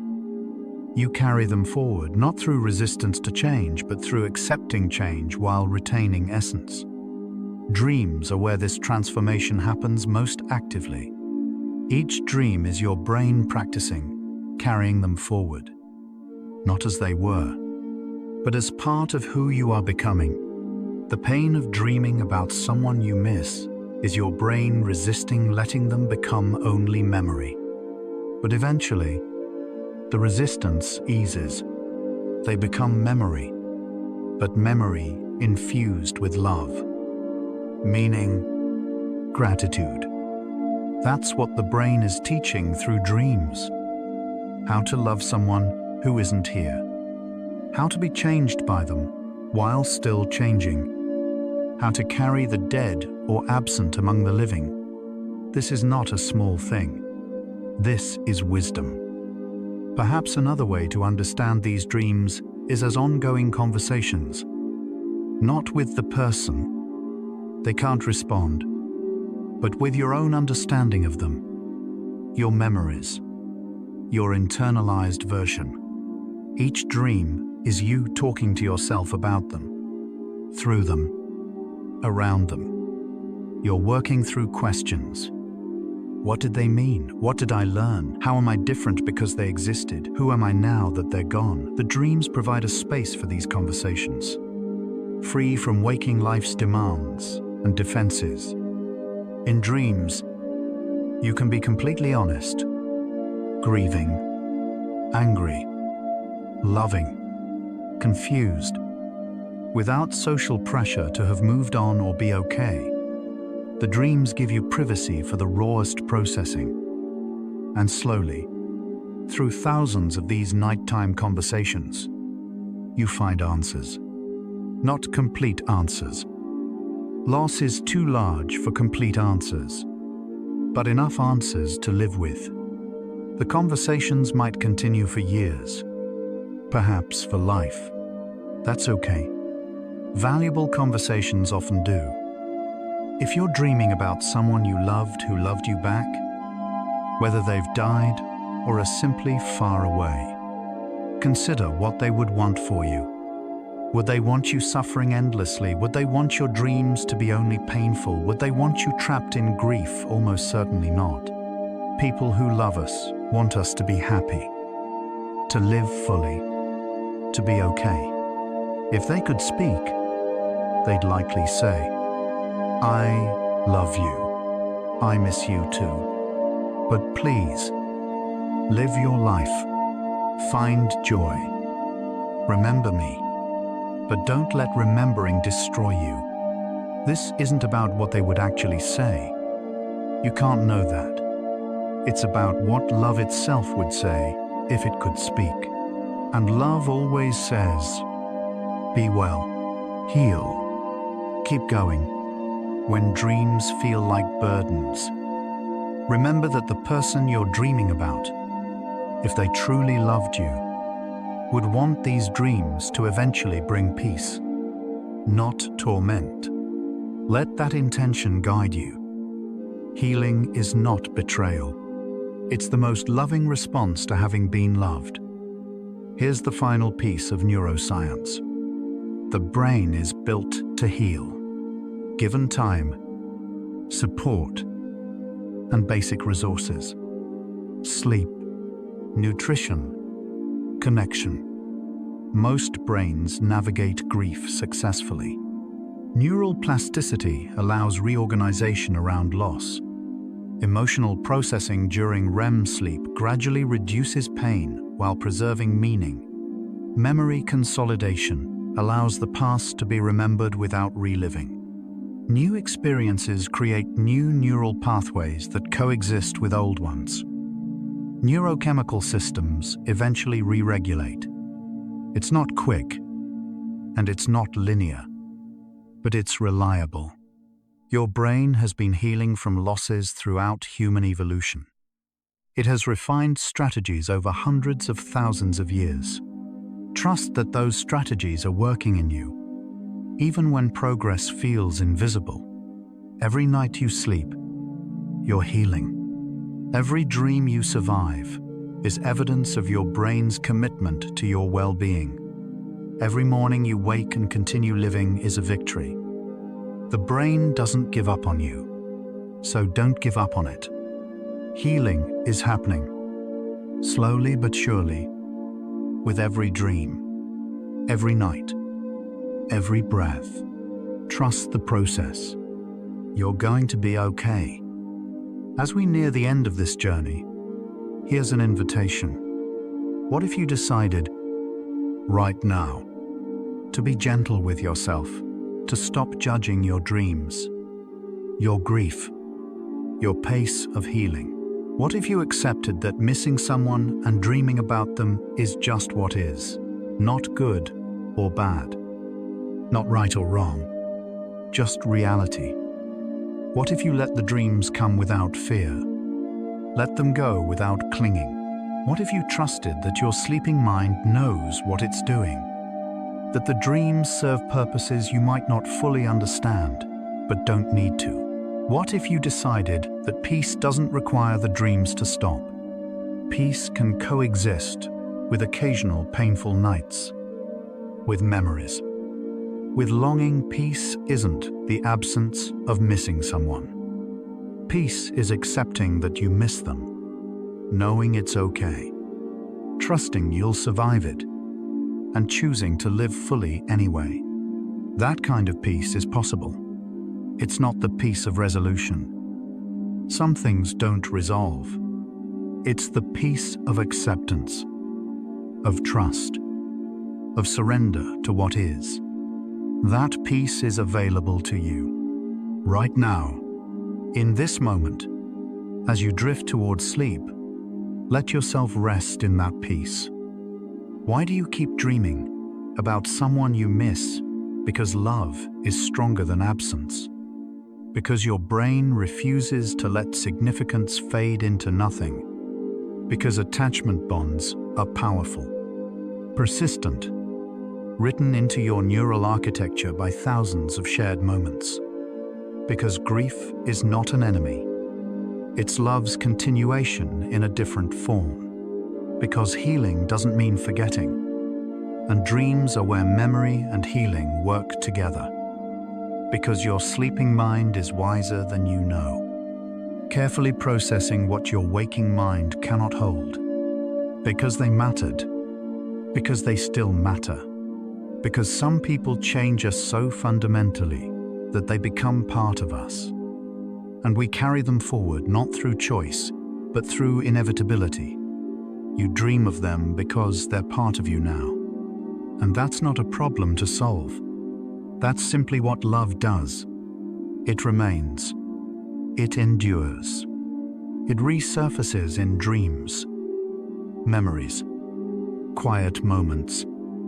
You'll dream of them less over time, but you'll probably never stop entirely. And that's okay. That's beautiful. Even, it means you loved deeply. It means you're human. It means you're capable of connection that transcends presence, time, even death. The dreams are hard, but they're also proof of something extraordinary. You have a heart capable of holding on to love, even when letting go seems impossible. That capacity is precious. Those dreams, however painful, are evidence of your depth. So the answer isn't about neuroscience or psychology, though those help. The answer is simple. You dream of them because love doesn't end when presence does. And your sleeping mind, every night, reminds you of that truth.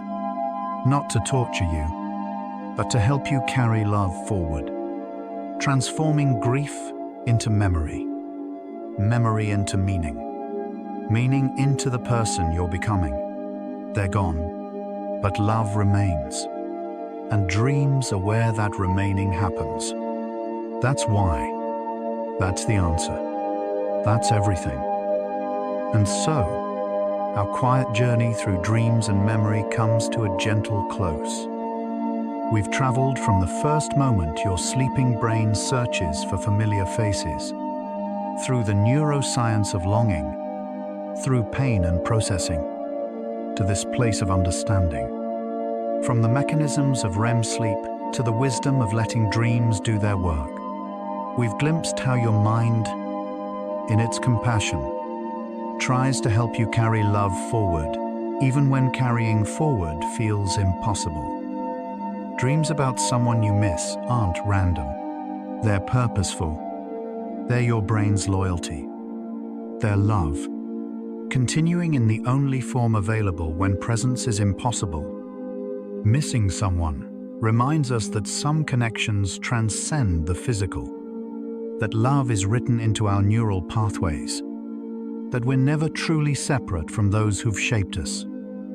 Much of this work happens in silence, beneath awareness, in the depths of sleep.